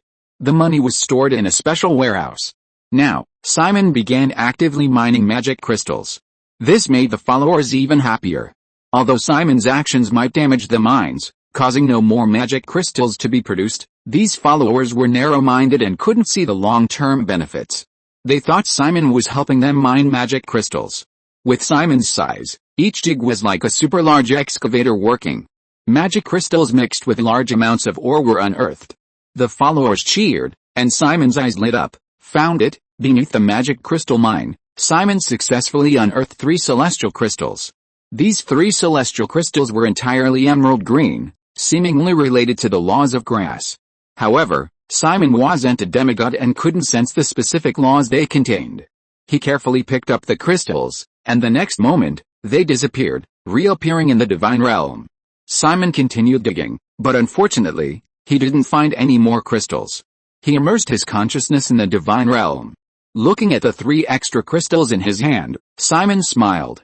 Just as he was about to browse the flea market of the gods, a tree man god with a human face called out to him. "Hey, Black Dragon over there, the crystals in your hands are all celestial crystals of the law of life, aren't they?" He looked over. The one who spoke to him was a tree man of similar size to himself. It seemed that the other's true form was also a tree several hundred meters tall. "Yes, you want them." Simon's eyes darted around, and he slowly walked over and sat down in front of the tree man god. His tail swayed back and forth, indicating that he was in a very good mood. "Haha, to be honest, I do need a celestial crystal containing the law of life." "Black Dragon, name your price," the tree god laughed heartily. Simon thought for a moment, then didn't name a price, instead asking, "While celestial crystals are currency, they are also extremely precious cultivation resources. If you want to buy a celestial crystal from me, it depends on how much you're willing to pay." Simon was new to the area and didn't know the market, so he could only hand over the right to bid. However, he overlooked one thing. These gods or demigods were all ancient monsters who had lived for thousands of years. As the saying goes, old people are shrewd. Just this one sentence made the tree god realize that Simon was a newcomer. However, the situation was in its favor, so the tree god didn't say anything. The human face on the tree trunk showed a pained expression as it plucked a green fruit from its body. "This is a fruit of wisdom.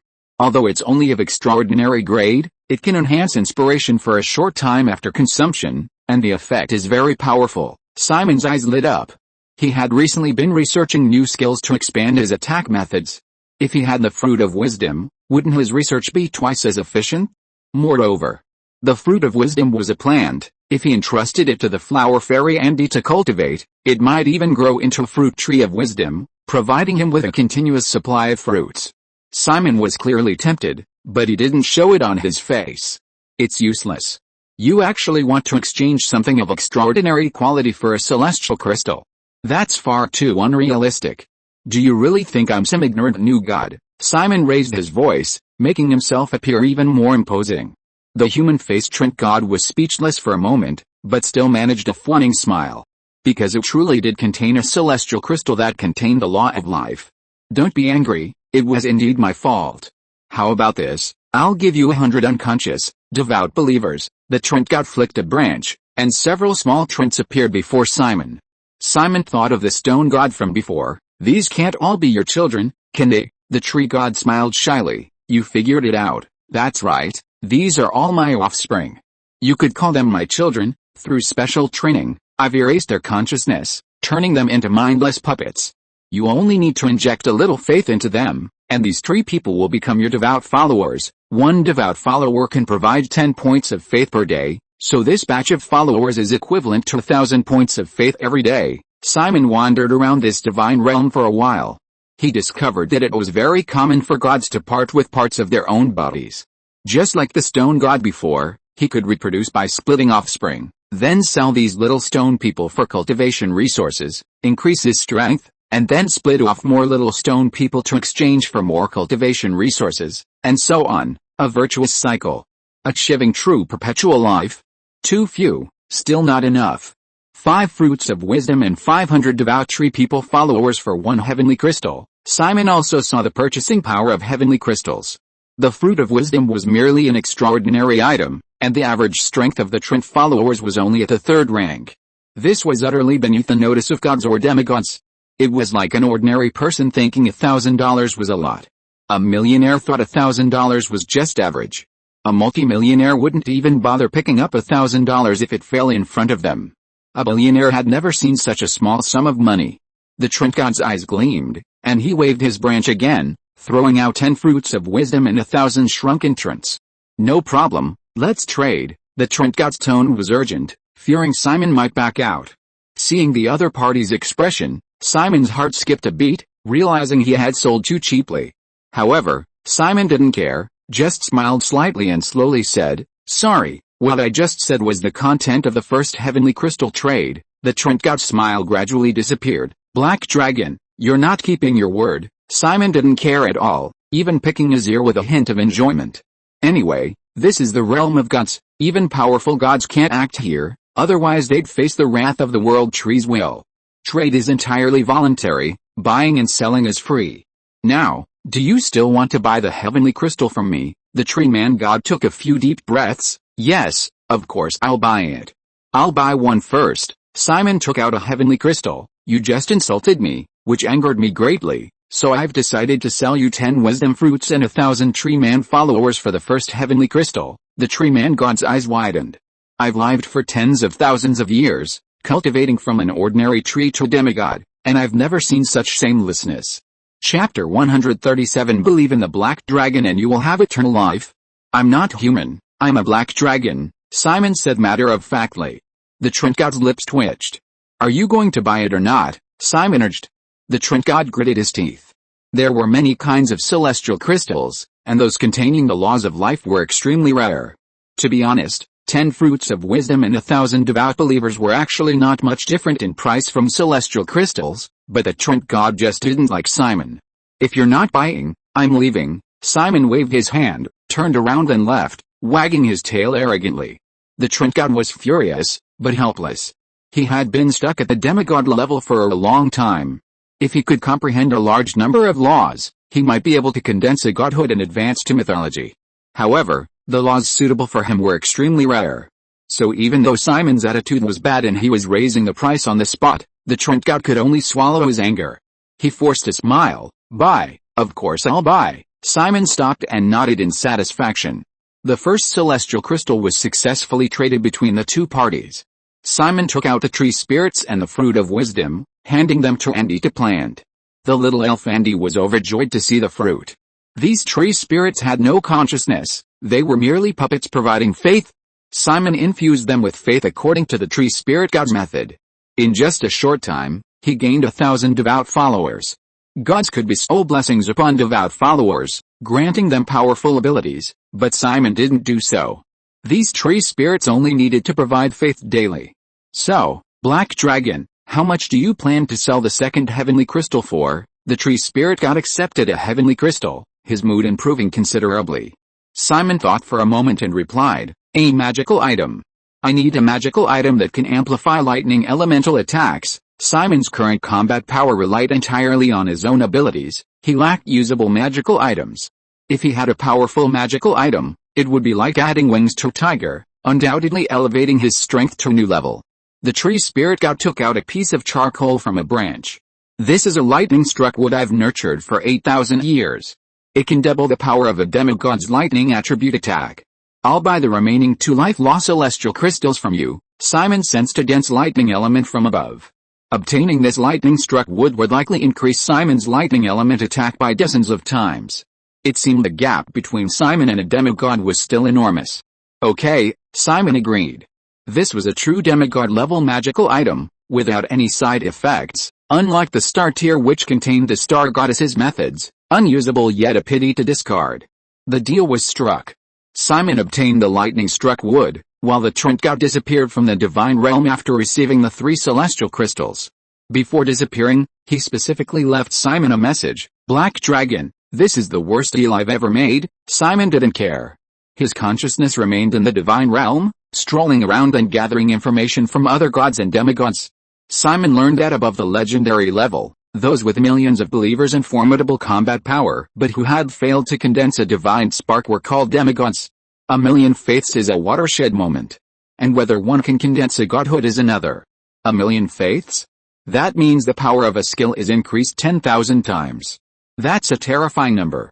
Even a simple fireball spell, enhanced 10,000 times, would become incredibly powerful, Simon exclaimed, speechless. His physical body regained consciousness, a small piece of charred wood appearing in his hand. Simon found an open space and gripped the charred wood tightly. Ancient dragon thunder spear, he murmured, his other hand forming a fist. Red light flashed, and lightning condensed. Simultaneously, the lightning-struck wood emitted a certain fluctuation, causing the ancient dragon thunder spear's power to continuously increase. The slender spear expanded, reaching a length of 1,000 meters. The red lightning on the spear solidified, radiating a breathtaking power. Simon directly hurled the ancient dragon thunder spear into the sky, detonating it high above. Thunder filled the sky like an ocean, its power terrifying. Simon nodded in satisfaction. It's increased by about 20 times. As expected of a demigod-level magical artifact. Combined with the Kayakin, even if we encounter the star goddess again, we won't be in such a sorry state. His followers were shocked. Everyone stood frozen in place, awestruck by Simon's power. Sister Lelio was utterly dumbfounded. Is this the Black Dragon's true strength? Perhaps he's a decent object of faith? No, how could I think like that? That's disrespectful to the goddess. Even if the goddess isn't perfect, I can't easily change my faith. Sister Lilia quickly patted her cheeks, suppressing the distracting thoughts in her mind. Simon then tested other lightning attribute skills. Whether it was lightning strike, 3,000 thunderbolts, or even 3,000 thunder illusionary body, they all received a certain degree of enhancement. This further increased his fondness for the lightning-struck wood. With a thought, the lightning-struck wood appeared in the hands of his divine consciousness. With the world tree leaves as a medium, he could use the divine realm directly as a storage space, even storing living beings. Simon decided to sell some things in the divine realm to earn items to enhance his strength or cultivation materials. As for what to sell, Simon had already considered it. He took some scales from his own body and collected a considerable amount of blood. Dragon scales and blood, comparable to legendary items, are extremely rare materials. While they might not be much to gods and demigods, some gods always lack such materials, allowing them to earn some heavenly crystals or other valuables. As for buying and selling followers, Simon hadn't considered that. His resources were still too shallow, and he didn't have many devout followers. Emma has become your devout follower. Would you like to expend 100 points of faith to bestow a blessing? Bray has become your devout follower. Would you like to expend 100 points of faith to bestow a blessing? Goblin Ironhead has become your devout follower. Would you like to expend 100 points of faith to bestow a blessing? The system suddenly sent 3 notifications. Simon was taken aback. It seemed that his display of formidable strength had made these followers even more worshipful and devout. However, he didn't bestow a blessing. Instead, he summoned the old lizard Manabi, the elf queen Yulina, and the gluttonous night goblin. 3 attendants approached Simon and knelt respectfully. Lord Black Dragon, what are your orders? Simon leaned down, his massive dragon head close to the 3 attendants. I have an announcement to make. The 3 attendants listened attentively. Starting tomorrow, there will be a meeting every morning, and you must shout a slogan, along with a series of actions that match the slogan, Simon instructed. The 3 attendants exchanged glances. Elena asked, Lord Black Dragon, what is the slogan? Simon replied, believe in the Black Dragon and you will become extraordinary, believe in the Black Dragon and you will gain eternal life. Chapter 138 Brainwashing and Gifts. Simon told the 3 followers the slogans to be shouted. When shouting the slogans, there must be memorable actions, like clapping and stomping. The slogans must be loud, and the actions must be large. Make the arrangements, start tomorrow. The 3 followers were puzzled, but nodded in agreement. Yes, the 3 followers discussed for a while and quickly devised actions to match the slogans. Then, a strange scene unfolded. Goblins, lizardmen, and elves were awkwardly repeating the clapping dance over and over again. Simon watched this scene with interest, while simultaneously controlling his consciousness to sell his scales and dragon blood in the divine realm. However, there were relatively few gods who needed these materials, and no god came to buy them for a long time. The next day, early morning, the sun shone brightly. In a certain part of the magic crystal forest, a strange scene was unfolding. Hundreds of followers were lined up neatly, performing a clapping dance in unison. The followers were mostly short goblins, followed by scaly lizardmen, while the fair-skinned, beautiful elves formed a stark contrast. But at this moment, goblins, lizardmen, and beautiful elves alike were all clapping and dancing in unison. Their movements were synchronized, and they shouted loudly, believe in the Black Dragon and you'll become extraordinary, believe in the Black Dragon and you'll have eternal life, food is plentiful, gold is plentiful, believe in the Black Dragon and anything is possible. The followers gathered together. At Simon's insistence, they lined up neatly, clapping and shouting. Perhaps because their faith was so strong, even the 1,000 unconscious shrimp puppets Simon had planted nearby began to clap their hands. A few minutes later, the chanting subsided. Simon's tall figure stood before the followers, shrouded in shadow. A smile played on his lips. Some unscrupulous bosses like to use this almost brainwashing method to control their subordinates and suppress their independent thought. Perhaps some people think this method is foolish. But it is not. Of the 100 followers, if even one became a devout believer under such intense brainwashing, it would be a tremendous success, and Simon had paid no price. I hear your voices. Do you crave power? Do you yearn for a life free from control? Then believe in me. I, Simon the Black Dragon, will grant you unparalleled power, as long as you pray to me sincerely. No difficulty will matter. Simon delivered a passionate speech, stirring the hearts of his followers. Among them, some of the less intelligent goblins were particularly fervent. Now, I will bestow blessings upon a few of my most devout followers. Those whose names are called, step forward. First, Emma the Lizardman, Simon said slowly. Among the followers, the little lizardman Emma covered her mouth in disbelief. When the lizardman tribe faced crisis, it was this little lizardman Emma, known in the tribe as Swift as the Feathers, who had rushed to Simon's aid. Now, she too had become one of Simon's devout followers. Oh my God, is it really me? Emma covered her mouth, incredulous, and slowly stepped forward. Simon gave a kind smile, even though his smile still looked so sinister. Emma, I feel your piety. Come up, I will bestow upon you a blessing. Simon prostrated himself on the ground. He gently pointed his finger.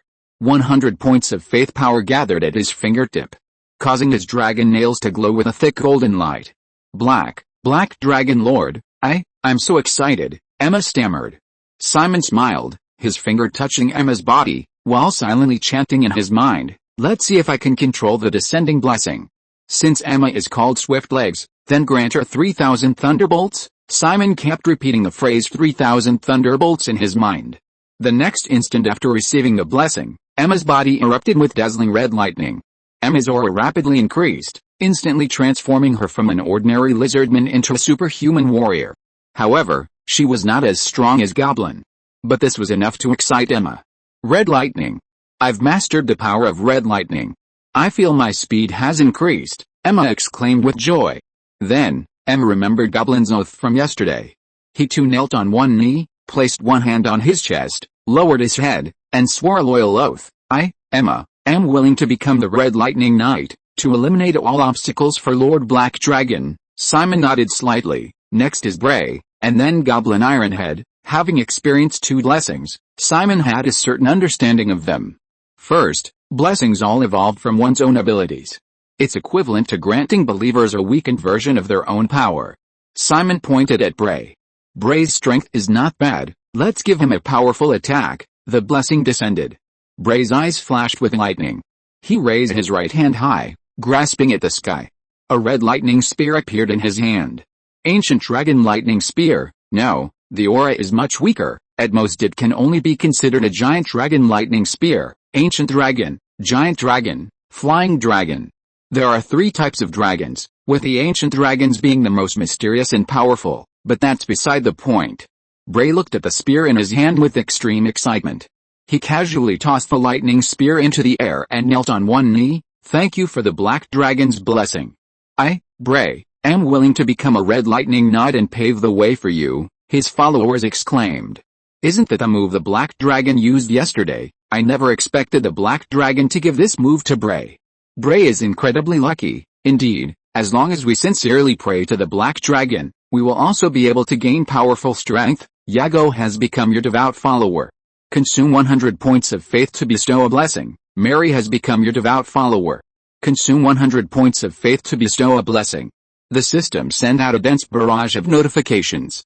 In an instant, Simon gained more than 10 devout followers. Ordinary followers can provide 1 point of faith per day, while devout followers can provide 10 points per day. It would only take 10 days to recoup the investment, and it would also inspire other believers, making it a win-win situation. However, Simon didn't rush to bestow blessings. He casually bestowed a blessing upon Goblin Ironhead as well, granting him the ability to regress to the roar of a fire dragon. Although it was a regression, Goblin Ironhead still mastered the power to breathe dragon fire, successfully advancing to the transcendent level and becoming the second transcendent in the Goblin tribe. He kowtowed repeatedly to Simon, tears of gratitude streaming down his face. After bestowing blessings upon his 3 followers, Simon stood up and said to the hundreds of followers, I have felt your devout prayers. Tomorrow I will bestow blessings upon another group of devout believers, giving you power. Now, pray for me. Lately, I've been tormented by work and am in a very bad mood. I really don't want to write. Let me be lazy for a few days. Disappointments are common, but few can be shared with others. Sigh. Chapter 139 Dragon Prayer. At Simon's request, his followers knelt and prayed. Whether it was due to previous favors or Simon's brainwashing, several more devout believers emerged during the prayers. Simon's faith surged. The largest contributors of faith were the 1,000 Trent followers Simon had purchased from the divine realm. These Trents were all devout believers, providing Simon with a full 10,000 points of faith. Simon smiled, feeling the immense power within him. This daily income of over 10,000 points of faith greatly enhanced Simon's strength. Looking across the entire world, there were probably only a handful of extraordinary beings as powerful as Simon. Don't be fooled by how easily Simon acquired faith. Most of it came from the Trents. For an ordinary newly ascended demigod, having even 1,000 devout followers was already quite impressive, let alone 1,000. I need to collect some rare items to sell in the divine realm and earn cultivation resources, Simon thought, flying towards the sky.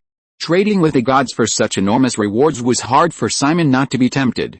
After Simon left, his followers also ended the prayers. Sister Lilia stared blankly, her expression wooden. A gift, another gift. Lilia couldn't believe that the divine gift she had sought her entire life was so easily obtained by these lizardmen and goblins. She couldn't believe that what she sought was something others could obtain so easily. The black dragon is also a very powerful god. He can even fight against the star goddess. If I believe in him, can I also receive a gift? A bold idea surfaced in Lilia's mind. Before, she would never have entertained such a thought. But the image of the star goddess in Lilia's mind had crumbled. No, how could I think like that? I am a devout believer of the goddess. Lilia slapped herself across the face. However, when a devout believer entertains the idea of changing their faith, can they truly be considered a devout believer? As a nun who fought based on faith, Lilia found her power constantly draining away. This caused Lilia's face to change drastically. Faith, my faith, she screamed, attracting frequent glances from the surrounding attendants. Sister Lilia, what's wrong? Elena, the elf queen, whose relationship with Lilia was only so-so, stepped forward and asked with concern. But Lilia's eyes were bloodshot and red, and she roared, get away. Something's coming out. The moment the image of Simon as her faith surfaced in her mind, Lilia's subconscious had already subtly shifted her faith. From the moment the goddess's house collapsed, Lilia had already been searching for a new faith. Simon's power and his ability to personally bestow blessings upon believers had already won over this nun. Although not particularly devout, a little faith was enough for a nun to gain different prayer magic depending on the deity she worshipped. Roar, the frail human girl let out a terrifying roar. Listening closely, it was somewhat similar to the roar of a dragon. What's going on? Why is she making a dragon's roar? The attendants were startled and took a step back. Yulina, mustering her courage, stepped forward and patted Lilia's shoulder reassuringly. Lilia, what's wrong? Lilia waved her hand, her magic surging uncontrollably. Her arm grew enormously thicker at a visible speed, tearing through the nun's sleeve. Veins bulged, writhing like earthworms. Her smooth skin became rough and uneven, even changing color, and dragon scales sprouted. Her nails grew rapidly. In just a few breaths, the once snow-white, smooth, and delicate arm of the young girl had transformed into the arm of a monstrous creature with long, grotesque nails. A dragon. It's a dragon's arm, a follower exclaimed. The sudden change in Lilia startled everyone. The little elf Andy, unafraid of death, stepped forward to examine her. My goodness, you're not actually human, are you, Sister Lilia? Her face flushed, retorted, no way, this is magic, dragon's prayer magic. The attendants exchanged bewildered glances. Their knowledge was limited, and they had no idea what prayer magic was. In fact, Lilia herself hadn't known before, but as a nun, her rich experience told her that the changes in her arm stemmed from prayer magic. After her faith shifted, she could no longer use star magic. Her slight faith in Simon had allowed the nun to master a new prayer magic. Dragon Claw, or rather, Simon's Dragon Claw. An endless power surged through her arm. Although Lilia had worshipped the star goddess for a long time, she had only recently learned star magic and become a transcendent, only at the first level. But the power surging through her arm made her feel that she could even put up a fight against a third-level peak vampire who had kidnapped her. Prayer magic is a powerful type of magic that can be mastered by those who sincerely believe in a deity. The more devout the faith, the stronger the magic will be. Seeing the followers' confusion, Lilia explained enthusiastically. The goblin's eyes lit up. Lord Black Dragon asked me to learn from you before. Did that mean I should learn prayer magic? Although Goblin possessed the ability to gluttonize and had unlimited potential, his natural talent was quite poor. Other combat skills and magic were very difficult to learn, but prayer magic was different. As long as the faith was sincere enough, learning it would be twice as effective.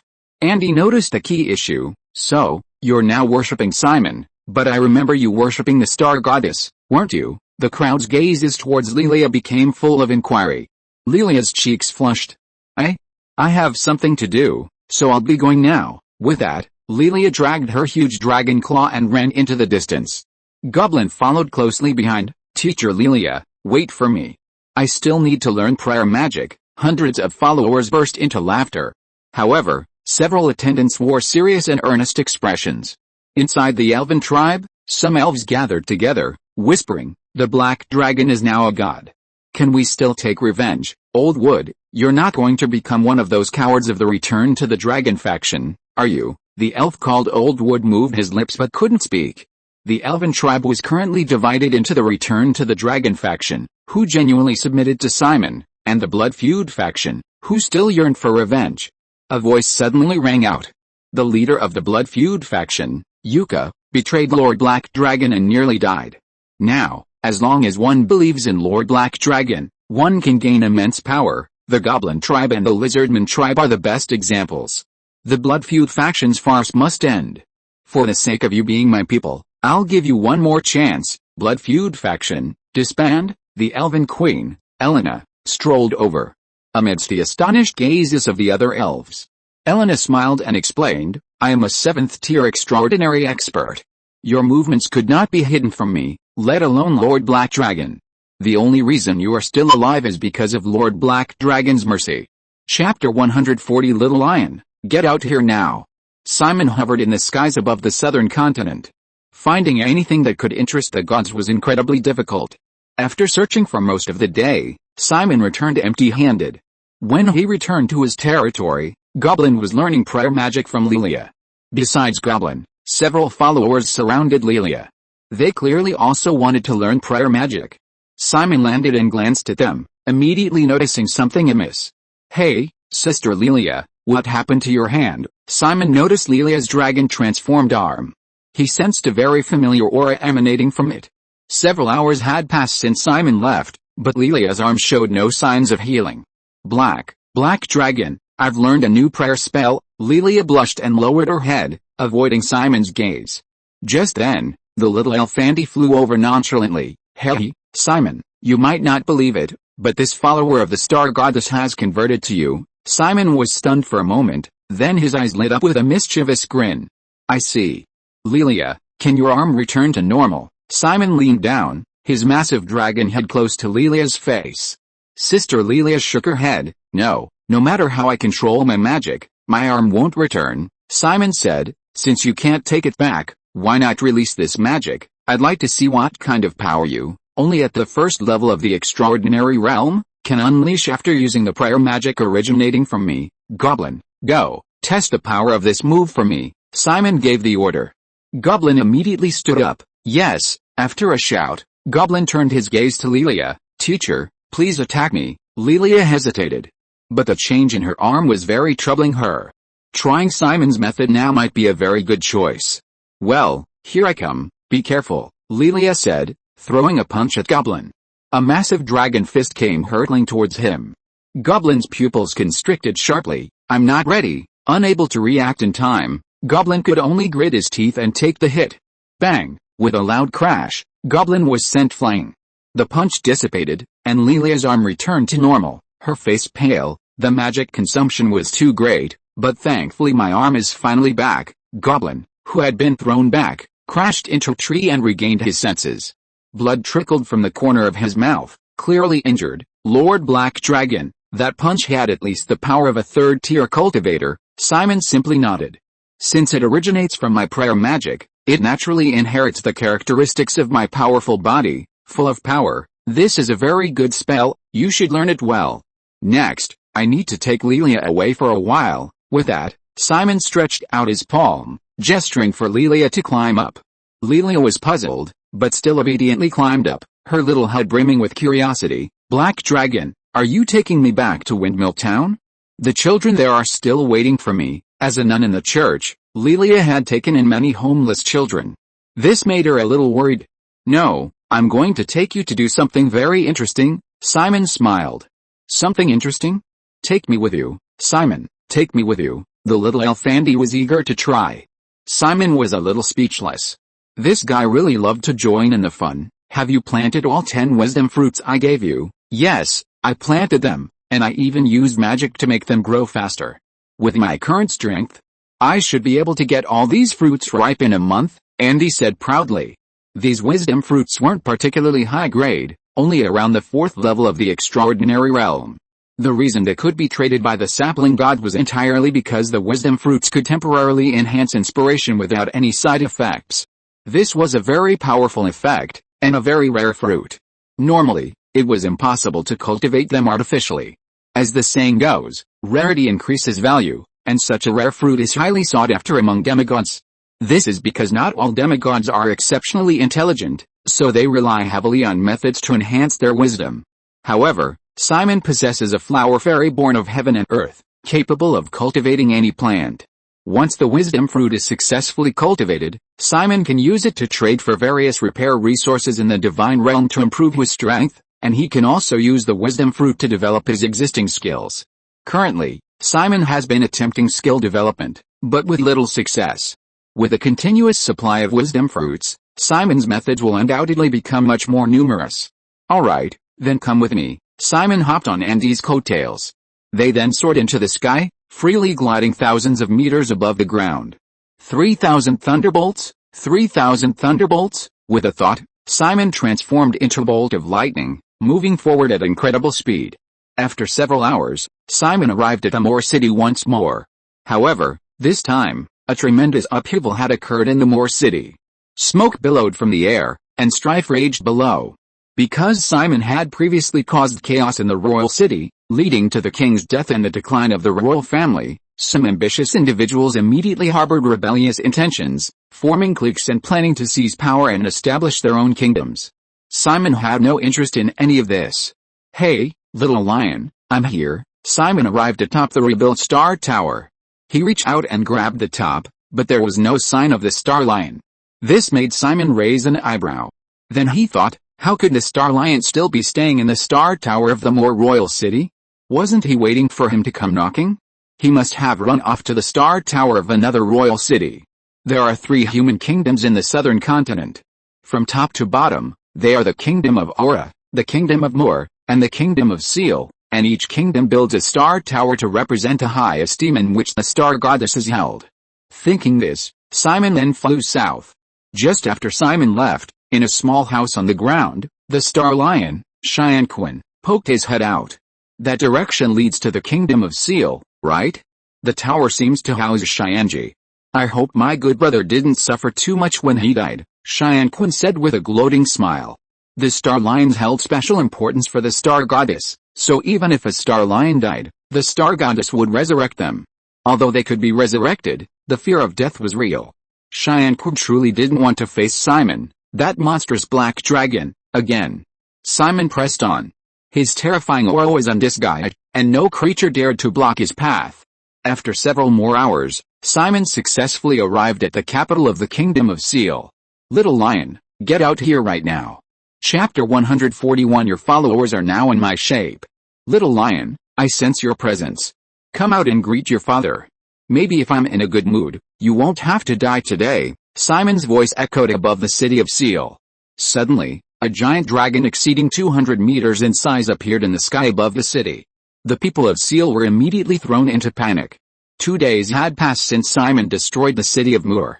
Some people with extensive connections and ample intelligence had already learned of Mur's destruction. Especially the king in the palace. At this moment, the king was stunned and flustered. Because the overall strength of Seal was actually similar to that of Mur. In other words, the black dragon that could destroy Mur could also destroy Seal. Fortunately, however, this black dragon was not there to destroy Seal. From within the towering star tower in the city, a shout came, a mere 9th-tier transcendent black dragon dares to spout such nonsense. You're courting death, a streak of light shot out. The star lion Cheyenne stood in mid-air before Simon, furious at the little black dragon who dared to provoke him. Damn, how come you're so big? Cheyenne paused, then sneered, what's the use of being big? Without legendary status, you're just an ant, at best a larger one. Simon was bewildered by this attitude. Cheyenne's aura and appearance were identical to Cheyenne's. But the other's attitude was completely opposite, meaning the star lion before him wasn't the one Simon knew. Interesting, very interesting, Simon suddenly laughed. Even twins have different auras. But these 2 star lions were completely identical in appearance and aura. This piqued Simon's interest. It seems that the star goddess's resurrection of the little lion wasn't out of favor. Perhaps there's some special relationship behind it, Simon mused. What? You dare insult the goddess? Cheyenne was completely dumbfounded. He hadn't expected that a mere 9th-tier transcendent black dragon would not only provoke him, but also dare to insult the goddess. Blasphemers, die! Cheyenne opened its blood-red maw, spewing forth endless starlight. Starlight River, the starlight flowed like a mighty river, endless and ferocious. Whoosh, whoosh, the starlight river crashed towards Simon, but the latter neither dodged nor evaded, taking the full force of the attack. Looking at the unharmed Simon, Cheyenne's eyes widened, his mouth seemingly dislocated, unable to close. How is this possible? You withstood my attack and you're completely unharmed. Simon had already overwhelmed the star lion when they first met. Now, Simon's size had exploded, and his strength was terrifying. His physical body was unimaginably powerful. Even legendary experts who specialized in physical cultivation couldn't compare to him. Simon shook his head mockingly. Looks like the 2 little lions are equally strong, just low-level legends. Fine, I didn't come here for you this time. Just die. With that, Simon's pupils constricted sharply, and an almost tangible pressure erupted from his body. Countless creatures throughout the royal city knelt on the ground, submitting to Simon's vast dragon might. Roar of the fire dragon. Simon took a deep breath and exhaled dragon fire. The flames were extremely hot, almost burning the air itself. The scorching dragon fire assaulted Cheyenne, and a sense of impending death gripped his heart. It's the power of faith. This black dragon, only of the extraordinary level, has mastered the power of faith. Cheyenne screamed, Goddess, save me. Sigh rang out. The flames that seemed poised to destroy the world vanished instantly, disappearing into thin air. Starlight surged in the sky, forming a gigantic phantom of the star goddess. Black Dragon, what are you doing here again? The star goddess said helplessly. With the goddess of night protecting him, the goddess of stars knew she couldn't kill Simon, so she didn't bother. Simon, seeing his target arrive, didn't bother with Chyanji anymore. He opened his right hand, revealing Sister Lilia and the elf Andy in his palm. Goddess of stars, look at this, Simon grinned. The goddess of stars was puzzled, a human and an elf. Simon nodded, that's right. And look at what the human in my hand is wearing on her chest. The goddess of stars looked closely and saw that Lilia was wearing a star badge on her chest. This was a symbol of the goddess of stars followers. Before the goddess of stars could speak, Chyanji, the star lion, couldn't help but say, you Black Dragon, are you trying to kidnap the goddess's followers to threaten her? Simon rolled his eyes. I wouldn't stoop to such a low-level, ineffective method. This time, I brought Lilia here mainly to do one thing. Simon then gave Lilia a look. Lilia, quickly use your prayer magic. This isn't quite right. Lilia hesitated. Hurry up. Under Simon's insistence, Lilia had no choice but to use dragon prayer again. Her right arm rapidly transformed, becoming incredibly thick and covered in scales. See that? Star Goddess, one of your devout followers has now converted to my faith. Ha ha ha ha. Simon laughed wildly. The phantom of the star goddess in the sky became dazed. It was like a man's enemy bringing his wife to him and saying that his wife had taken his form. A man might not love his wife, but he would never allow her to cuckold him. It's normal for gods to compete for followers. But those like Simon, who steal a follower and then dare to directly challenge the original deity, are definitely a minority. Black Dragon, you're courting death, the star goddess roared in fury. Starlight converged, striking at a speed Simon couldn't react to. It seemed the star goddess was truly angry. Simon couldn't even react to her attack, let alone defend against it. The starlight transformed into rainbow, unstoppable. If it hit, there was no doubt. With a god's power, Simon could have been killed in one blow. But at that moment, a vast darkness surged from Simon's body. This darkness threatened to devour everything. Even the star goddess's furious attack was like sand falling into a great river, unable to create the slightest ripple in the face of darkness. Hey, Black Dragon, you really didn't disappoint me. The night goddess emerged from Simon's back, laughing wildly. The little elf Andy was completely dumbfounded. What's going on? Simon, the interesting thing you were talking about is provoking a goddess. Simon's lips curled up. What, don't you think this is interesting? Andy recovered from his shock, and seeing himself unharmed, he immediately relaxed. Interesting, really very interesting. Provoking a goddess and I'm still alive. How you? I'm going to record this so that countless people will know about my feat today. Chapter 142 The Star Goddess's Wrath. Black Dragon, you have repeatedly defied the majesty of the gods. Today, you will surely die. The star goddess was utterly enraged by Simon's actions. She raised her right hand, and boundless starlight appeared, illuminating the entire world. Ha ha ha, I've got the Black Dragon covered. You bitch star, you think you can kill him from my hands? You're not even qualified, the night goddess laughed. A pitch-black phantom, carrying endless darkness, soared into the sky. Dazzling starlight fell from the heavens. Profound darkness rose from the ground. Soon, the starlight collided with the darkness.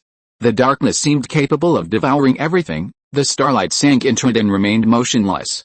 Damn it, even the star goddess, known for her benevolence, now cursed without regard for her image. But the angrier she became, the happier the night goddess and Simon were. Simon held up Lilia's hand. Star goddess, your follower is now in my form. She can no longer use your star magic, only my prayer magic. The goddess of night smiled. See that, you star bitch? Your follower has been taken by the Black Dragon. You're a useless piece of trash. Even your follower would rather worship a Black Dragon that isn't even legendary than continue worshipping you. Shut up, the star goddess roared, unleashing a barrage of attacks. Starlight filled the sky. However, the goddess of night, also a goddess, was no weaker than the star goddess. While the star goddess unleashed her power, filling the sky with starlight, the goddess of night unleashed darkness capable of devouring everything. No matter how the star goddess attacked, she couldn't harm Simon in the slightest. Simon smiled above the royal city.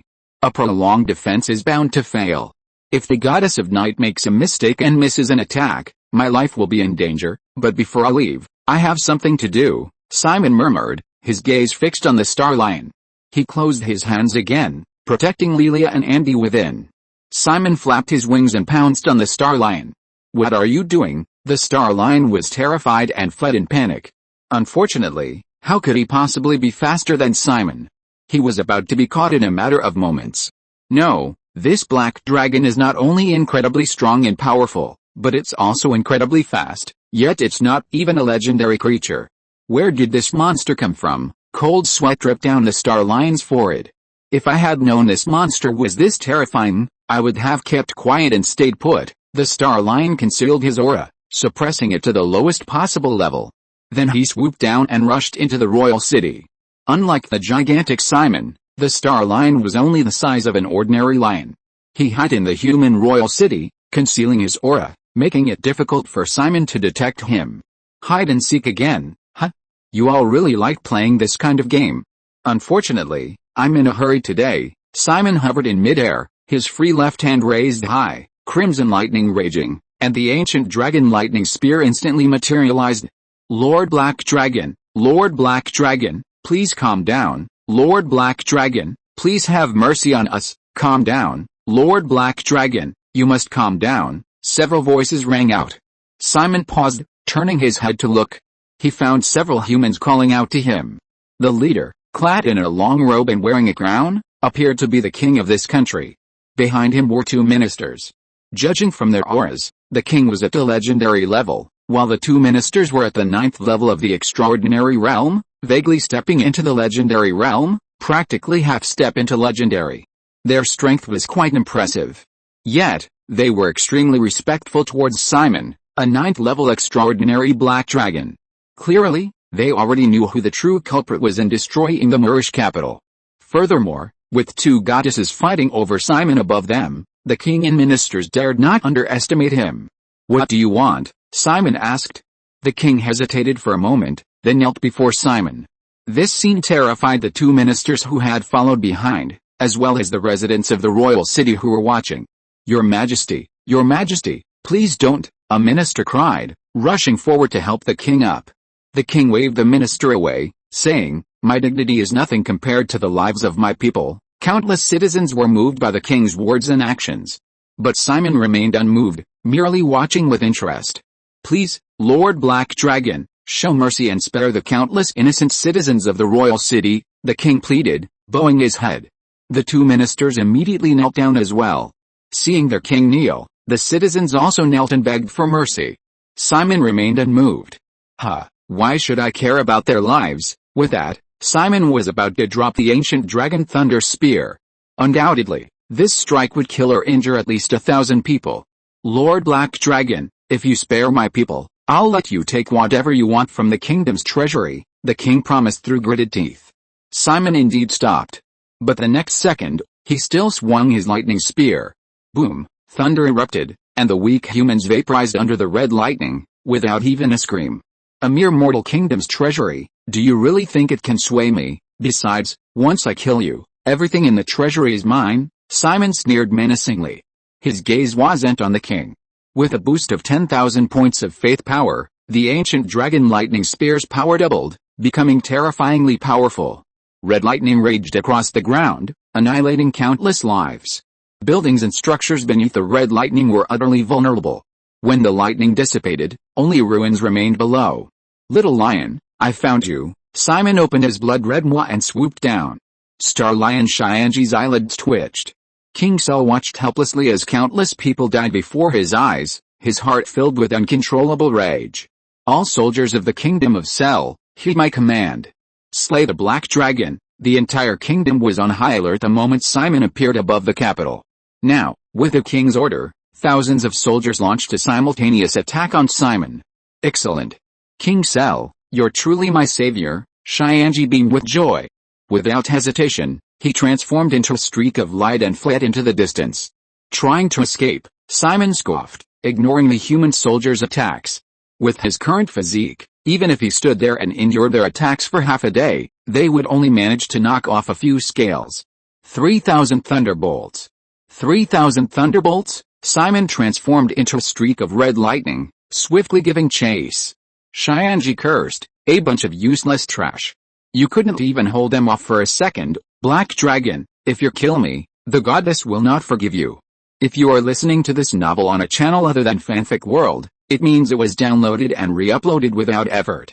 We warmly invite you to visit our channel, Fanfic World. There you will find the original version of this story and many other novels of various genres. We look forward to seeing you dive into a world of incredible novels. Chapter 143 I will establish the Black Dragon Empire. How, that sounds familiar, Simon chuckled mockingly. But his actions didn't stop.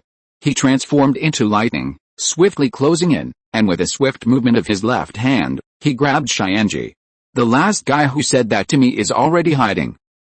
What's your relationship with that little lion named Xianquan in the Moor City?" Simon asked curiously, holding Xianji in his grasp. Their appearance and aura were identical, and the star goddess always came to their aid whenever they faced danger. Simon didn't believe these star lions held no secrets. Xianji was stunned for a moment, then burst into curses. "Damn Xianquan, you're the one who led this black dragon to my side." Xianji continued to hurl insults at Xianquan, but showed no intention of answering Simon. "I'll ask you one last time, what's your relationship with Xianquan?" Simon increased the pressure in his hand.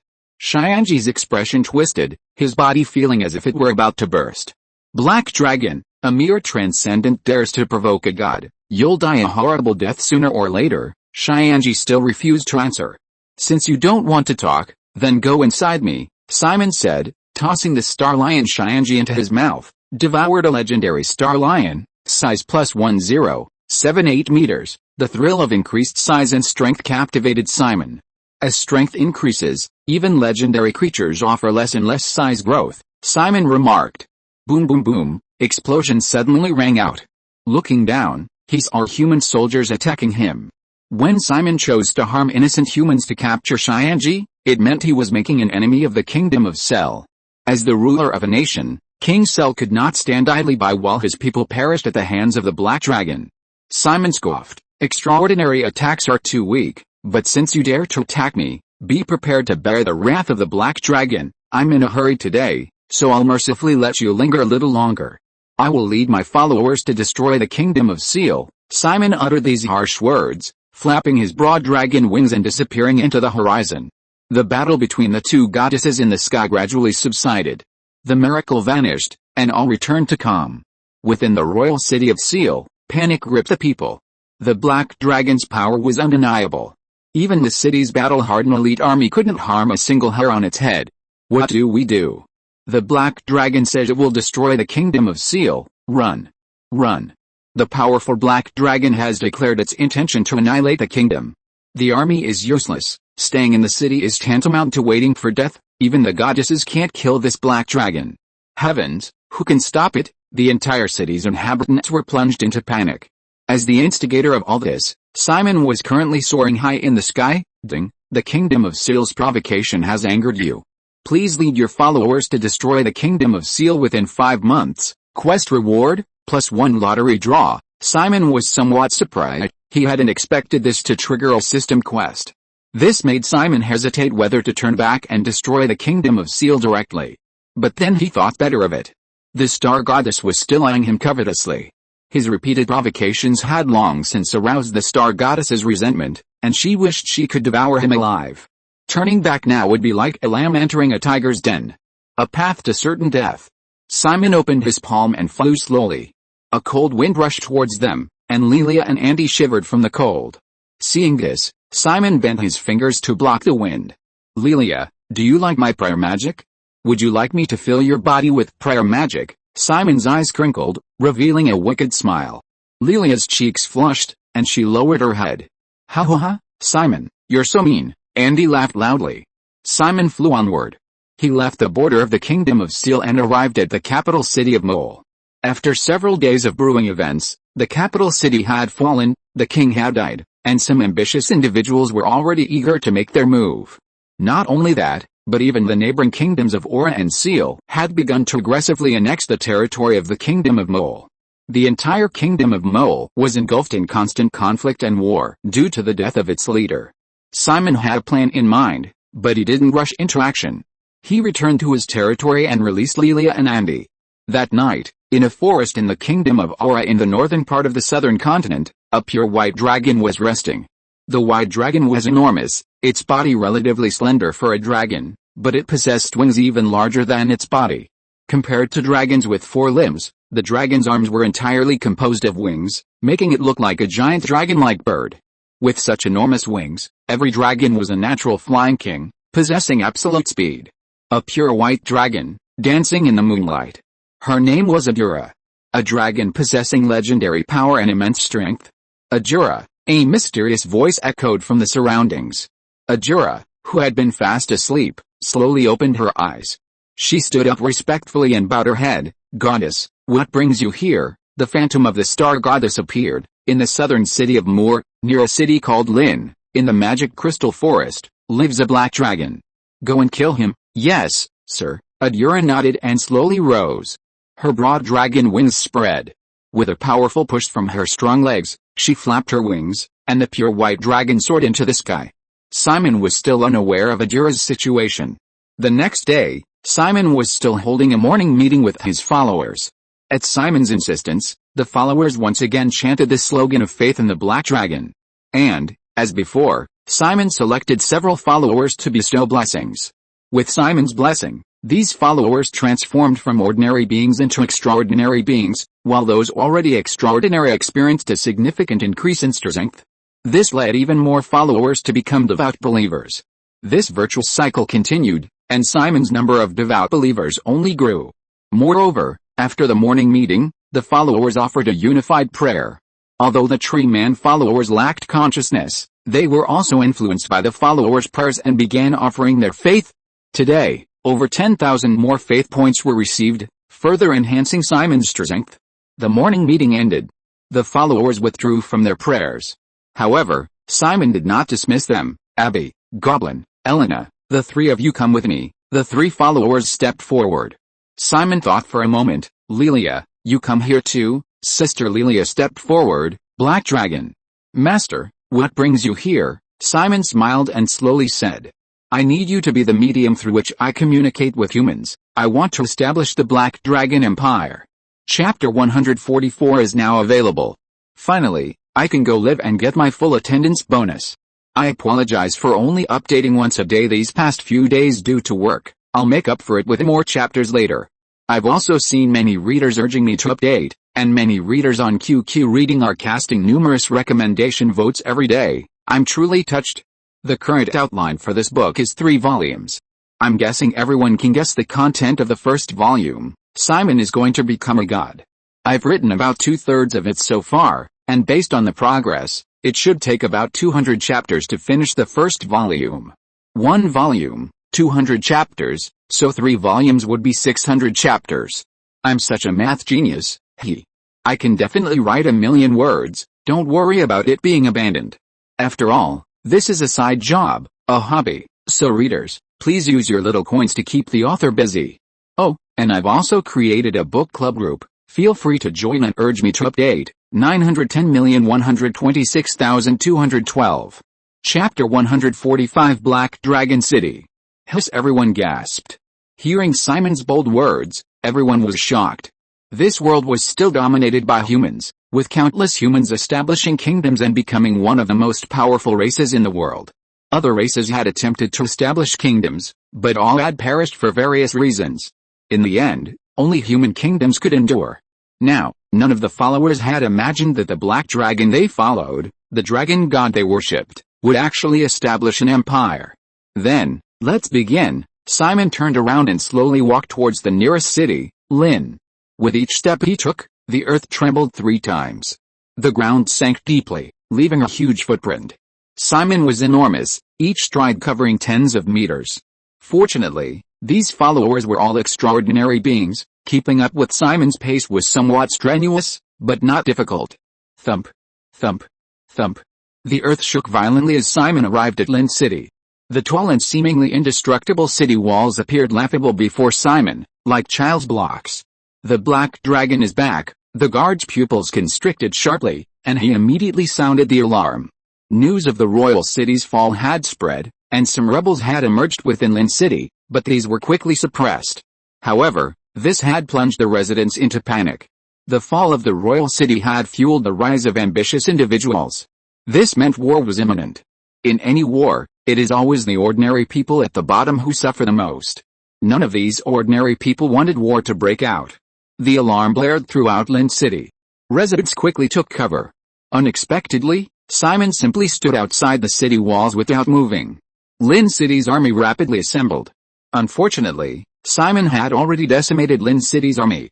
The newly formed army was of uneven strength, and it was laughable that they could possibly contend with Simon now. Simon simply stood there, motionless, without emitting any aura, enough to instill despair in countless hearts. Fortunately, this colossal dragon, nearly 300 meters long with a wingspan of almost 1,000 meters, seemed to have no intention of attacking. It simply stood there, allowing the Lin City army to prepare for battle. After a long standoff, Simon finally spoke. "The Lord of Lin City, come out and see me." Simon spoke in a human voice, his booming words carrying throughout every corner of Lin City. A figure emerged, trembling. This was none other than the Lord of Lin City.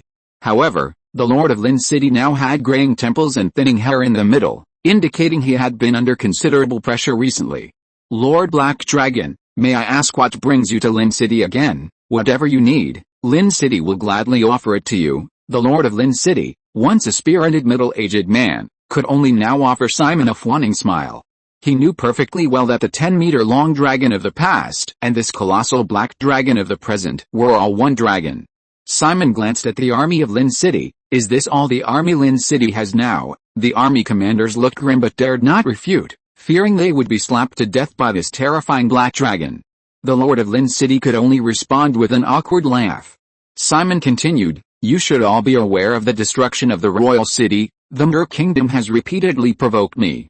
So naturally they should be prepared to bear the wrath of a black dragon." Anyone with a brain would understand Simon's implication. That is, the Mer royal city had been destroyed by him, Simon. Everyone present, from the Lord of Lin City to the soldiers and commanders, was terrified. "I have come to Lin City this time to do two things," Simon spoke slowly, countless gazes focused on him. Under the gaze of everyone, Simon slowly began to speak. "First, Lin City will be incorporated into the Black Dragon Empire and renamed Black Dragon City." The Lord of Lin City and everyone else widened their eyes. The Black Dragon Empire, as the name suggests, was the empire of the Black Dragon before them. But what was the point of establishing an empire? A powerful black dragon like Simon could sleep for decades or even centuries, and when he awoke, his kingdom might be gone. Just as everyone was wondering, Simon spoke again. "Secondly, erect my statue. All residents of Black Dragon City must worship me and pray to me daily." Simon's purpose in establishing the empire was simple, to harvest faith. As the most numerous race in the world, humans could offer a vast amount of faith. Simon certainly wouldn't let this opportunity pass him by.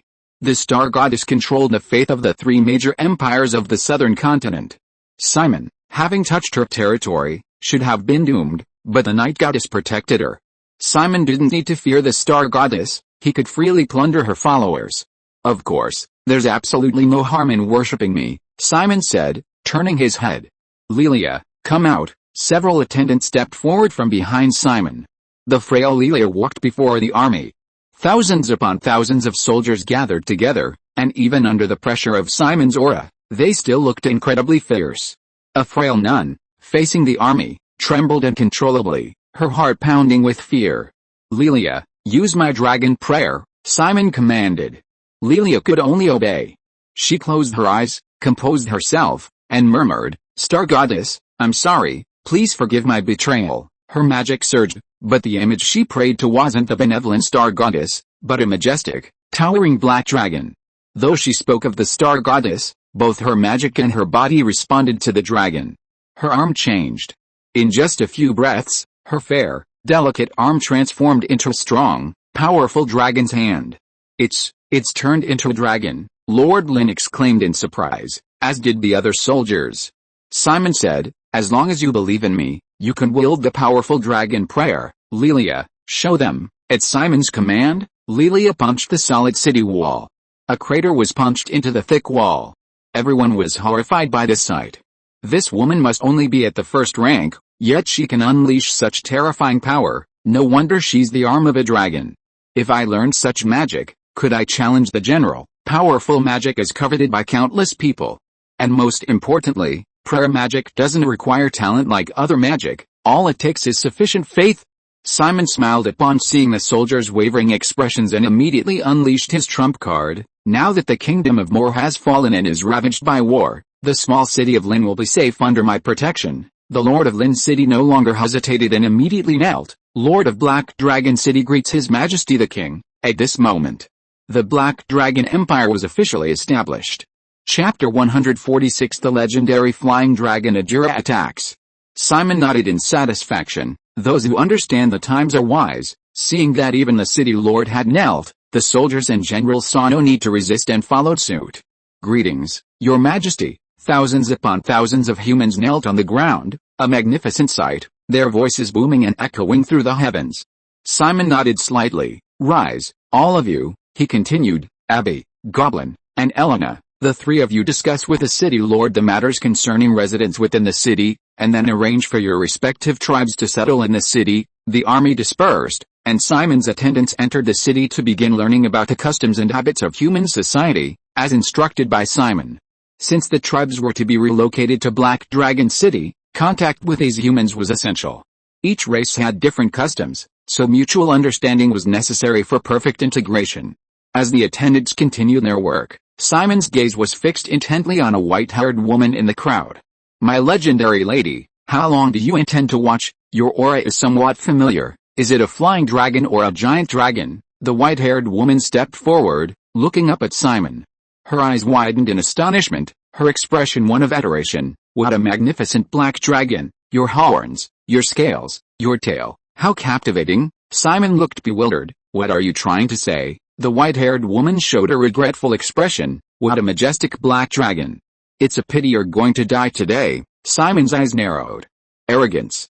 How dare you disrespect Lord Simon? Goblin roared in fury, charging forward, his fist clenched.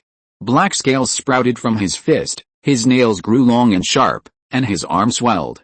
Goblin's faith was unquestionable. In such a short time, he had already mastered the rudiments of the dragon prayer, Simon's dragon claw. A dragon's prayer magic. The white-haired woman paused, stunned. Goblin's half-dragon fist struck. The white-haired woman neither dodged nor evaded, extending a single finger to steadily block Goblin's attack. What? Goblin was shocked. His strength had recently surged, and he had been frantically using his gluttony ability to devour magical beasts to increase his power. Combined with his powerful dragon prayer magic, his combat strength was definitely no weaker than a fifth-tier transcendent. He never expected that his full-force attack would be blocked by a single finger from the woman before him.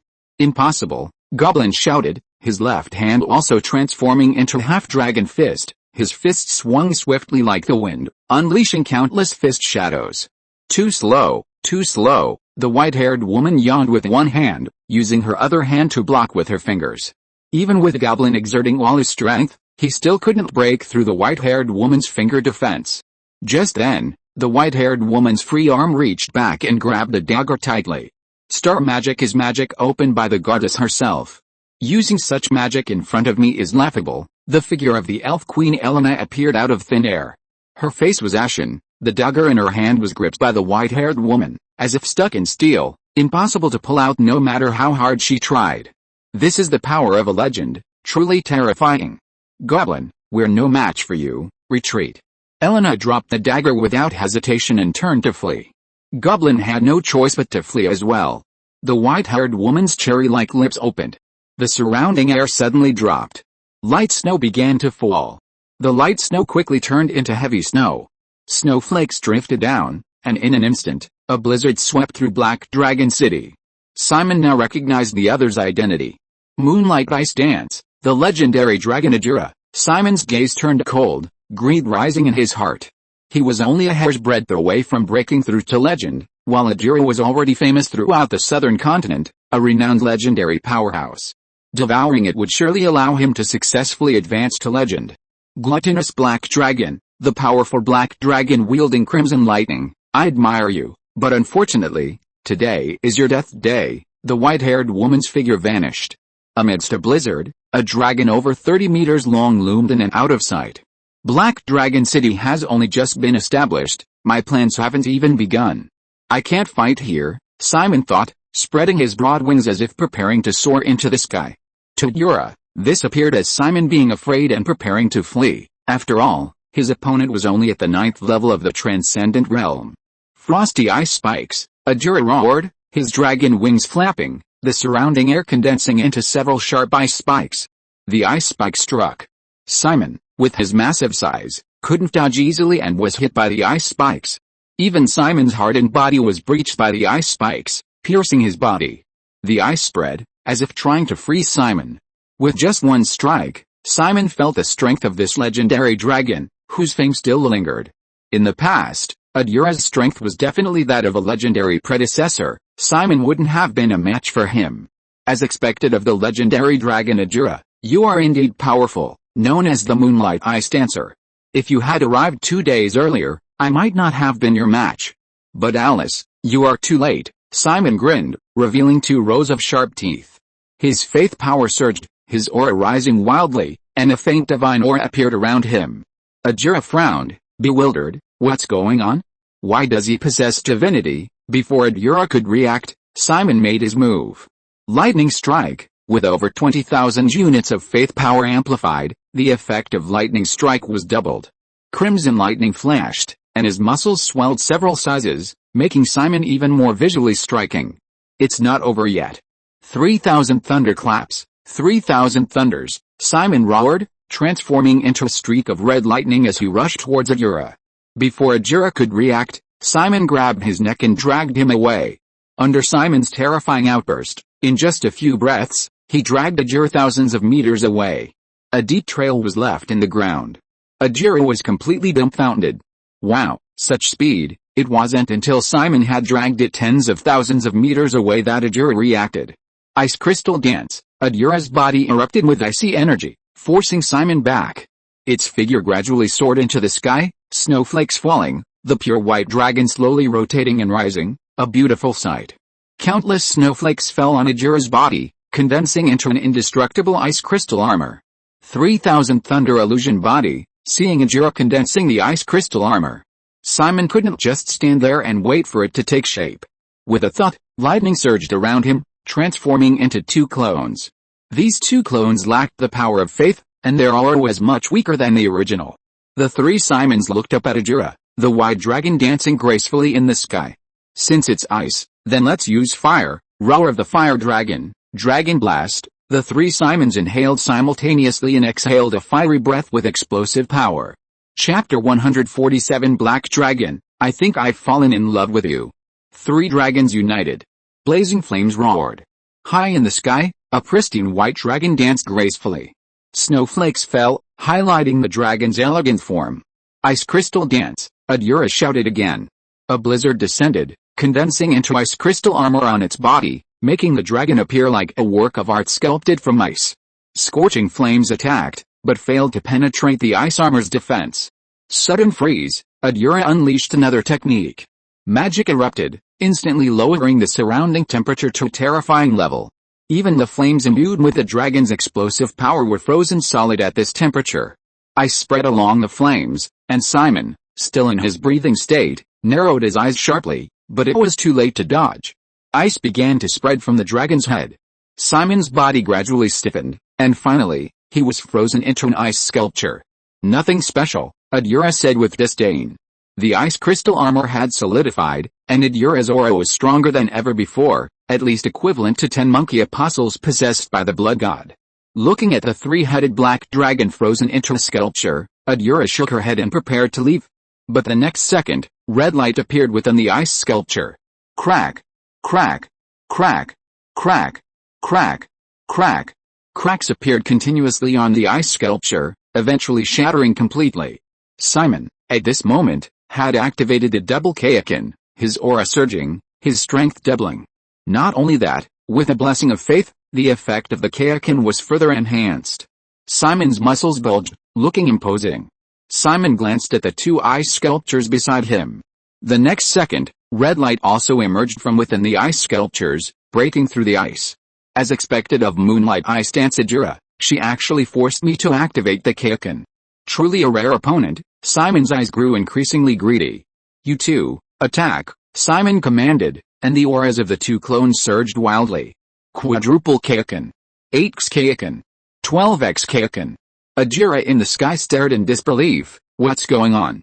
His clone's aura is constantly rising. Is this really something a 9th tier transcendent can achieve? The strength of the two clones increased 12-fold.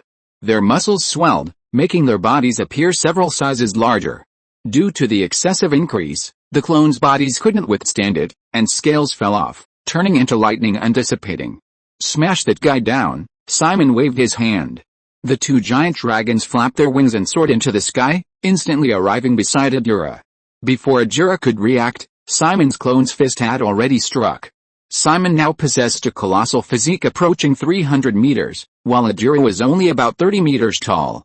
Simon's clone's punch, with its brute force, would likely have directly knocked Adira's internal organs out. Fortunately, Adira's body was protected by ice crystal armor. Simon's clone's fist landed on the ice crystal armor, but surprisingly, it didn't break. However, the immense force still knocked Adira down. Immediately following, the second clone swiftly charged, its fists clenched and slamming into Adira. The relentless attacks shattered Adira's ice armor, slamming him to the ground. The two clones rapidly swooped down. Their bodies were pushed to their limits, on the verge of exploding. At this moment, Simon's main body moved. Communicating with his consciousness within the world tree space, and a piece of black, charred wood appeared in his hand. Lightning elemental fluctuations emanated from it. Even Adira was moved, screaming, "A demigod-level magical artifact." Simon smirked, "Not bad, you have good judgment." Explode. As soon as he finished speaking, the two swooping clones could no longer hold on, transforming into endless lightning. Empowered by the demigod-level lightning struck wood, the power of the lightning after the clones were blasted apart by the Kaioken was further amplified. Trapped in the center of the sea of lightning, Adira howled in agony, his ice crystal armor shattering inch by inch, scales falling away, his flesh a bloody mess, utterly wretched. When the lightning dissipated, the surrounding land was scorched black and red by the lightning. The blizzard melted into puddles as soon as it hit the ground. But Simon's attack wouldn't stop there. Simon raised his right hand high, his palm forming a fist. Red lightning flashed, and the ancient dragon lightning spear instantly materialized. The elemental energy within the lightning struck wood raged, causing the ancient dragon lightning spear to grow even stronger. 4 times Kaioken, Simon unleashed his full power, increasing its strength once more. Die! Simon aimed the ancient dragon lightning spear at Adira's head. Fortunately, Adira still had strength and immediately shifted his head, dodging the attack. "You think you can dodge that?" Simon sneered. The ancient dragon lightning spear in his hand exploded, transforming into lightning that surged in all directions. Adira was naturally the first to be struck. The lightning erupted, accompanied by Adira's screams. However, as a legendary dragon, Adira wouldn't die so easily. Sudden freeze, Adira used magic again, unleashing a fierce blizzard that even Simon couldn't withstand, his body frozen solid. "This is terrifying. I'm no match for him. I have to escape." Knowing this attack wouldn't hold Simon, Adira immediately rose, gathering magic power, and soared into the sky. "Where do you think you're going?" Simon's voice echoed from below. Breaking through the ice, a giant hand reached out, grabbed Adira's tail, and yanked it off. Then, Simon clenched his fists and mercilessly pounded Adira's body with punch after punch. This continued for several minutes, until Adira's breath gradually weakened. Simon opened his blood-red maw and bit off Adira's head. After chewing a few times, he swallowed it whole, consumed a piece of a legendary dragon's ice doppelganger, size plus 0.0001 meters. Simon's expression was strange. Looking closely, he discovered that Adira had turned into an ice sculpture. "Damn it, it escaped," Simon cursed angrily, whipping out his tail and shattering the ice sculpture of Adira. He thought for a moment, then grabbed a piece of the ice sculpture and returned to Black Dragon City. Simon threw the ice sculpture in front of Goblin. "Eat it." At Simon's insistence, Goblin reluctantly began to gnaw on the ice. However, this was, after all, an ice sculpture from a legendary dragon, and it wasn't so easy to eat. Goblin exerted tremendous effort before finally managing to pry off a small piece of the scale. After swallowing it, His gluttony ability activated, and Goblin immediately felt a slight increase in strength. This made his eyes light up. "Thank you for the reward, Lord Black Dragon." Simon nodded slightly. "There are many more on the battlefield, find someone to bring them back yourself." These ice sculptures wouldn't provide much improvement for him personally, but they could be used to train his subordinates. Meanwhile, on the other side, Adura, who had survived the ordeal, looked shaken. She lay prostrate on the ground, her mouth agape, panting heavily. Simon's image filled her mind. Such a powerful black dragon, such terrifying power. If I hadn't prepared an ice substitute beforehand, I probably would have died at the hands of the black dragon, Adura muttered to himself, a lingering fear washing over him. But this was quickly followed by excitement. Such a powerful black dragon is rare even among the entire dragon race. His strong physique fascinates me, and his unparalleled power inspires my awe. If I could unite with him, what kind of powerful offspring could we produce? Black Dragon, I think I've fallen in love with you. Chapter 148. What's missing comes to us. Black Dragon, I've fallen in love with you. I've fallen completely and utterly in love with you, Adura shouted, expressing her emotions. I want to tell him, tell that Black Dragon, my feelings for him, tell him I've fallen in love with him. I want to mate with him and give birth to a child of dragon and flying dragon. Oh, the black dragon is so huge, I hope it won't damage my body, Adura said with a smile. She couldn't wait to mate with Simon, but not now. Adura was seriously injured and needed to recuperate for a while, and the ice substitute also needed to be prepared again. The next day arrived. This was the first day after the founding of Black Dragon City. Simon was holding his morning meeting as usual. However, this time, the location of the morning meeting was changed from the Magic Crystal Forest to Black Dragon City. Outside Black Dragon City, the enormous Simon stood by the city wall, with his neatly arranged followers in front of him. They shouted in unison, their voices echoing through the sky.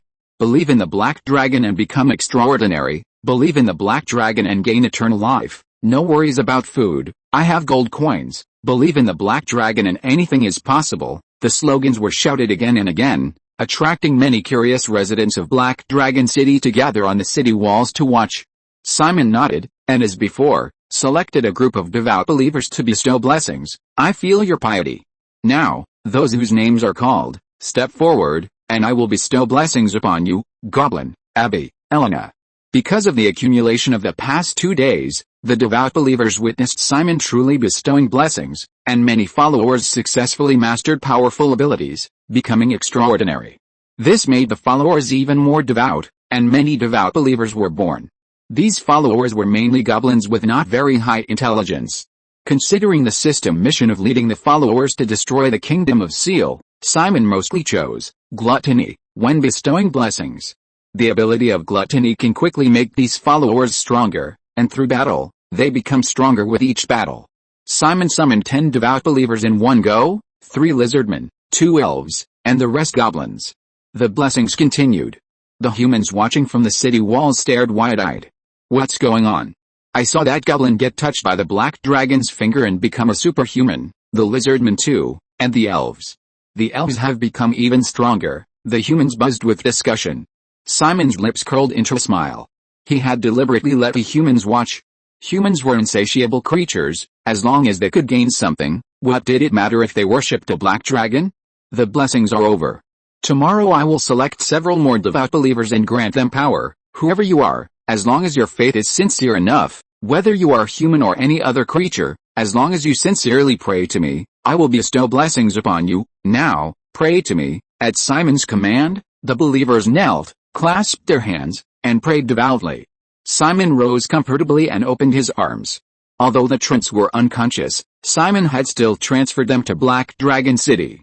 At that moment, the morning meeting ended, and over 10,000 units of faith power surged into Simon's body, further enhancing his strength. On the wall, several bold humans shouted, Lord Black Dragon, if we pray to you, can we also become extraordinary beings? Becoming an extraordinary being was no easy feat. Many people possessed boundless enthusiasm, but ultimately succumbed to the harsh reality. Some lacked talent, others lacked the necessary path.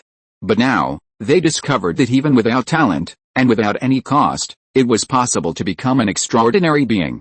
In an instant, all the ordinary people of Black Dragon City were filled with fervor. Simon answered frankly, "Of course, as long as your faith is sincere enough, anything is possible. Do you want to become extraordinary? Do you want to possess supreme power, to stand above others?" The crowd shouted fervently, "Yes, I dream of it." Simon's enormous dragon head approached the humans on the wall and said, word by word, "Then come and believe in me, and I will give you everything you desire." Under Simon's influence, a wave of faith in him swept through Black Dragon City. They erected a colossal black dragon statue in the city center. Compared to the lizardmen, goblins, and elves, the human craftsmen were far more skilled. The sculpted statue was incredibly lifelike. After a few days, several devout human believers did indeed emerge. Simon was generous, bestowing blessings during the morning assemblies. Black Dragon City was formerly Lin City, an important magic crystal trading city of the Nourish Kingdom, with a considerable population. Although many were not truly devoted to Simon, a significant number of believers still emerged. This meant that in addition to the 1,000 Trent believers Simon had purchased each day, he could receive nearly 1,000 more believers daily. Over the past few days, the accumulated power of faith has significantly boosted Simon's strength. Furthermore, the ice sculpture of Ajura has been completely devoured by Simon's followers. The number of followers with gluttony abilities has increased considerably. Keep in mind, this was a nice substitute for a legendary dragon. Goblin was the first to be devoured, directly breaking through to the 5th level of the extraordinary realm. Combined with a dragon prayer from the Faith Society, his combat power is enough to contend with ordinary 6th level extraordinary realm experts. Things are developing in a positive direction, but Simon feels a sense of urgency. 2 months have passed, and the 3-month mission to break through to the legendary realm is almost over. I must find a sufficiently powerful creature to devour. Simon hasn't forgotten his mission to break through to the legendary realm. Now, he's only one step away from becoming a legendary realm expert and desperately wants to find a legendary creature to devour. His first thought is the Star Lion. However, the Star Lion will definitely hide. Simon lacks the ability to detect it, and if the Star Lion continues to hide, there's nothing he can do. Simon has already killed 2 Star Lions, Xiankun and Xianji. There might be other Star Lions, but if the Star Goddess wasn't stupid, she must have already notified them. Hunting Star Lions was out of the question. Simon's second thought was the legendary dragon Adura. However, Adura had escaped, and Simon had no way to find it.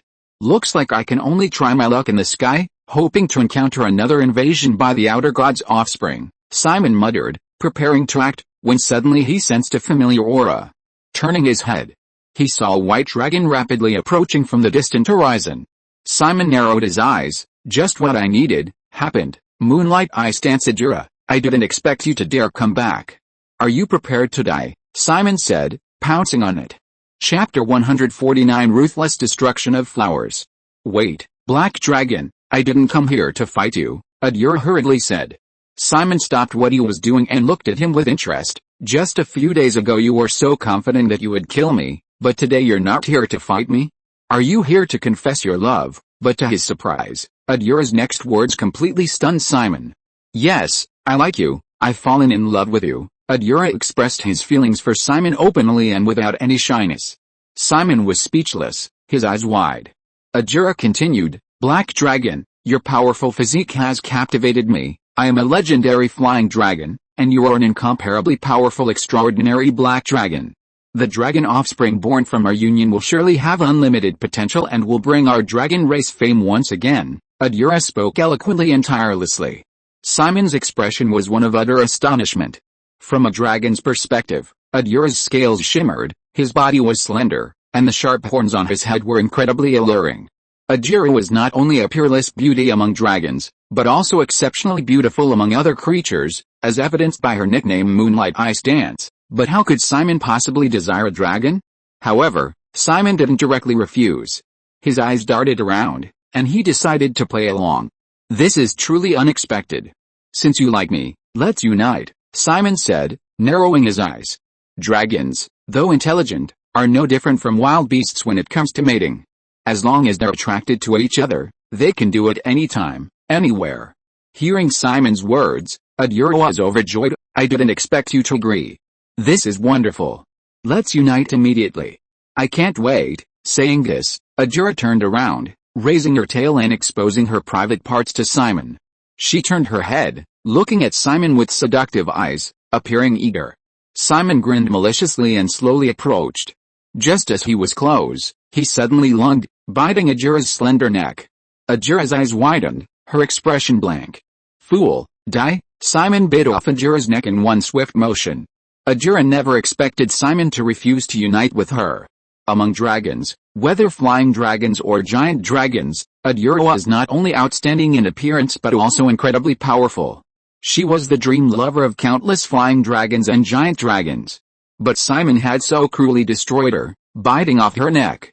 Bang, bang, Ajura's body and head fell to the ground, shattering into ice shards. Simon chewed on the ice in his mouth, spitting it out with disgust. His reaction was really fast, or perhaps it's a passive survival skill. Simon looked down at the ice shards on the ground thoughtfully. He thought about collecting all these ice shards and placing them in the god realm, where his consciousness would set up a stall to sell them. These ice shards were formed from the magic power of legendary flying dragons, and given that the essence of the god realm was the world tree space, these ice shards wouldn't melt even after hundreds of years. Simon's true form began to fly towards the sky. Unsurprisingly, he was again blocked by the goddess of night. However, Simon didn't intend to get too close to the world tree. He merely glanced at it from afar, and after finding nothing to scavenge, he turned and left. He began to soar rapidly across the southern continent, attempting to find something that could be sold in the divine realm and would interest gods and demigods. However, items that could interest gods and demigods were extremely rare, and Simon was destined to return empty-handed. His idea of hunting legendary creatures also failed. Simon's resources were still too shallow. He lacked the means to detect them. Legendary creatures were, in fact, extremely rare. These constraints made finding wild legendary creatures on this continent like finding a needle in a haystack. Oh well, if I can't find them, I won't force it. Completing the system missions ultimately just means obtaining new skills through a lottery. There are many ways to improve strength. Even if the mission fails, it doesn't matter. As long as my plan is successfully completed, I'm confident I'll become a demigod within 6 months, Simon murmured to himself. His greedy desires continued to grow. Back in Black Dragon City, Simon waved his hand, unleashing a blessing through the system.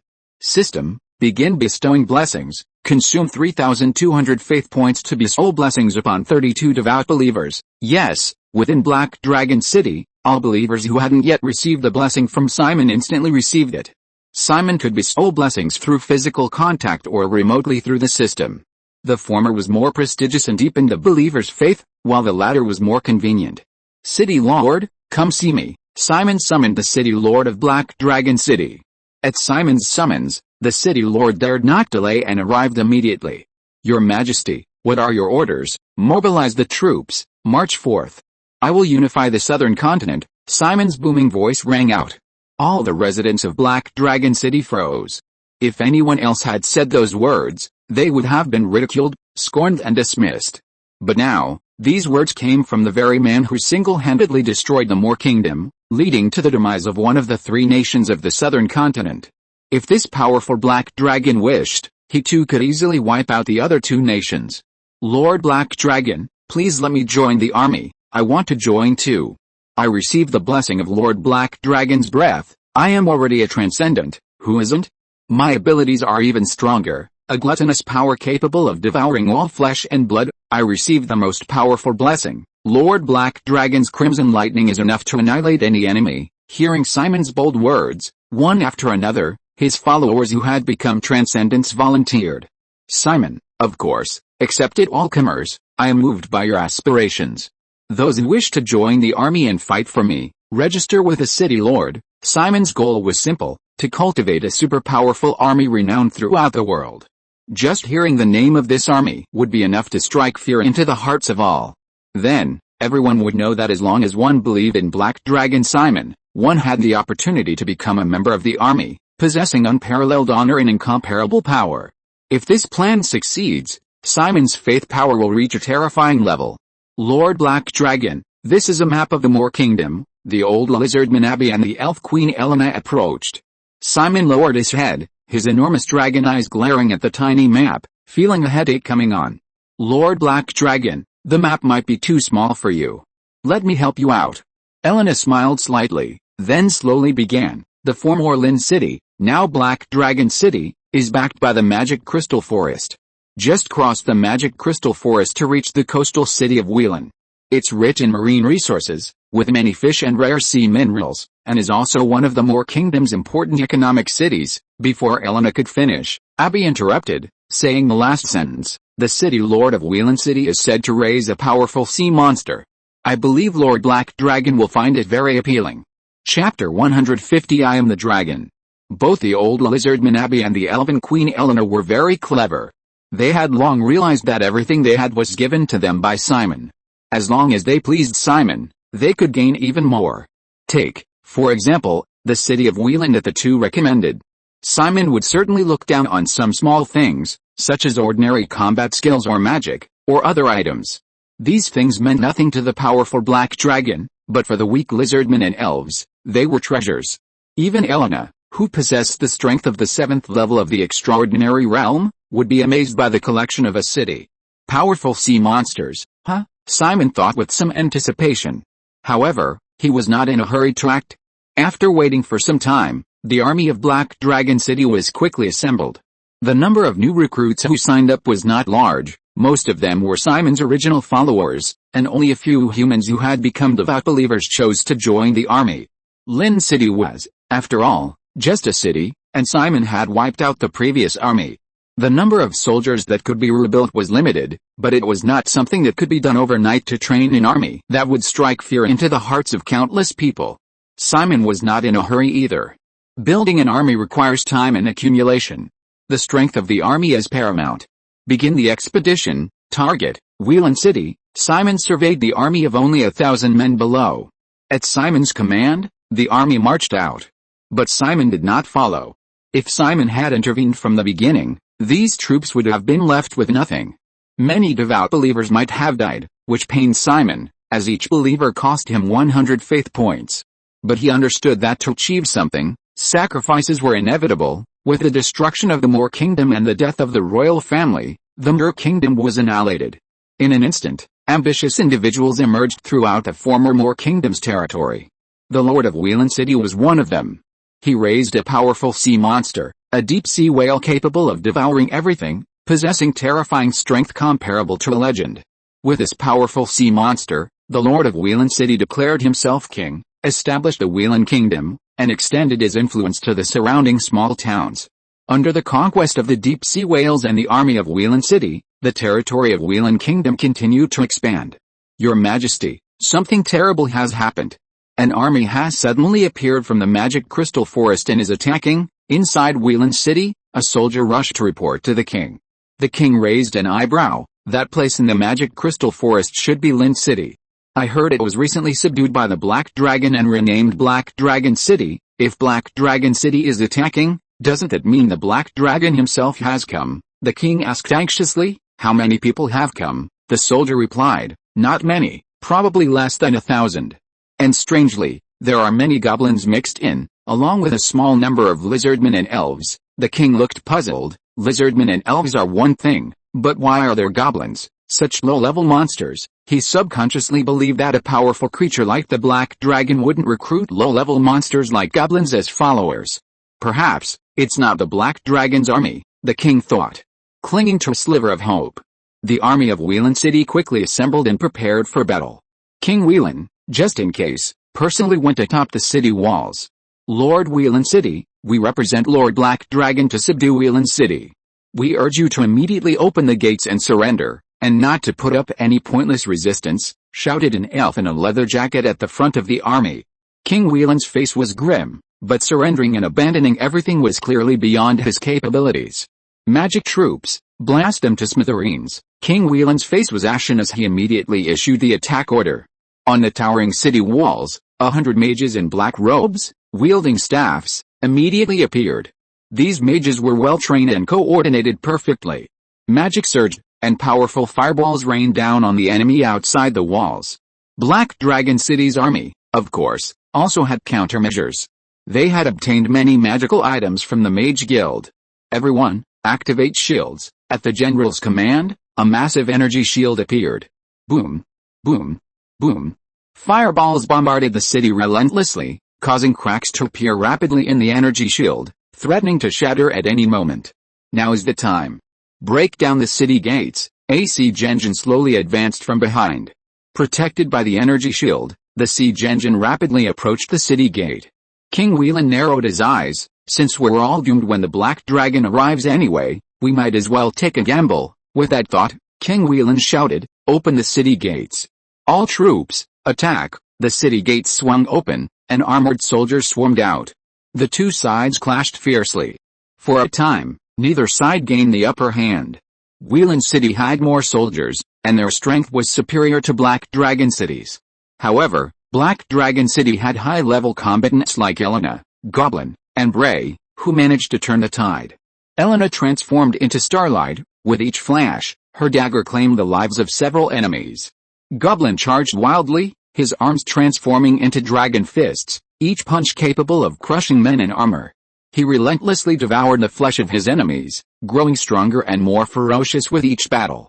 Bray, wielding a crimson lightning spear, while not the strongest, inflicted the greatest damage on the soldiers of Yulin City.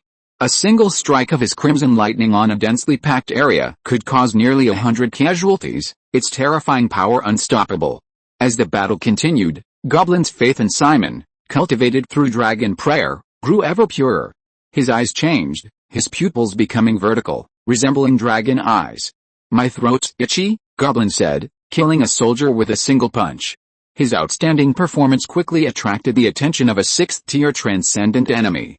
The two grappled, neither able to gain the upper hand. However, the changes in Goblin's appearance terrified his opponent. "What's wrong with this guy? His aura has become even more terrifying." Just as his opponent was wondering, Goblin could no longer contain himself. Roar! A dragon's roar echoed across the entire battlefield, causing countless people to feel dizzy and filled with fear. Dragon prayer, Simon's roar.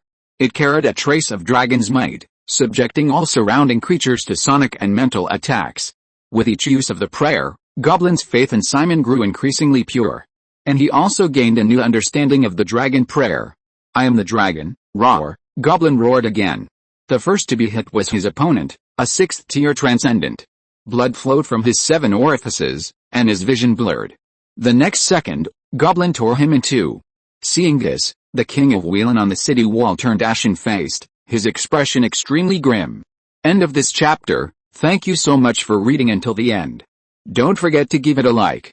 Looking for more exclusive content and immediate access? Subscribe to our Patreon. Remember, every like, subscription or donation encourages us to continue. Thank you all. See you in the next video.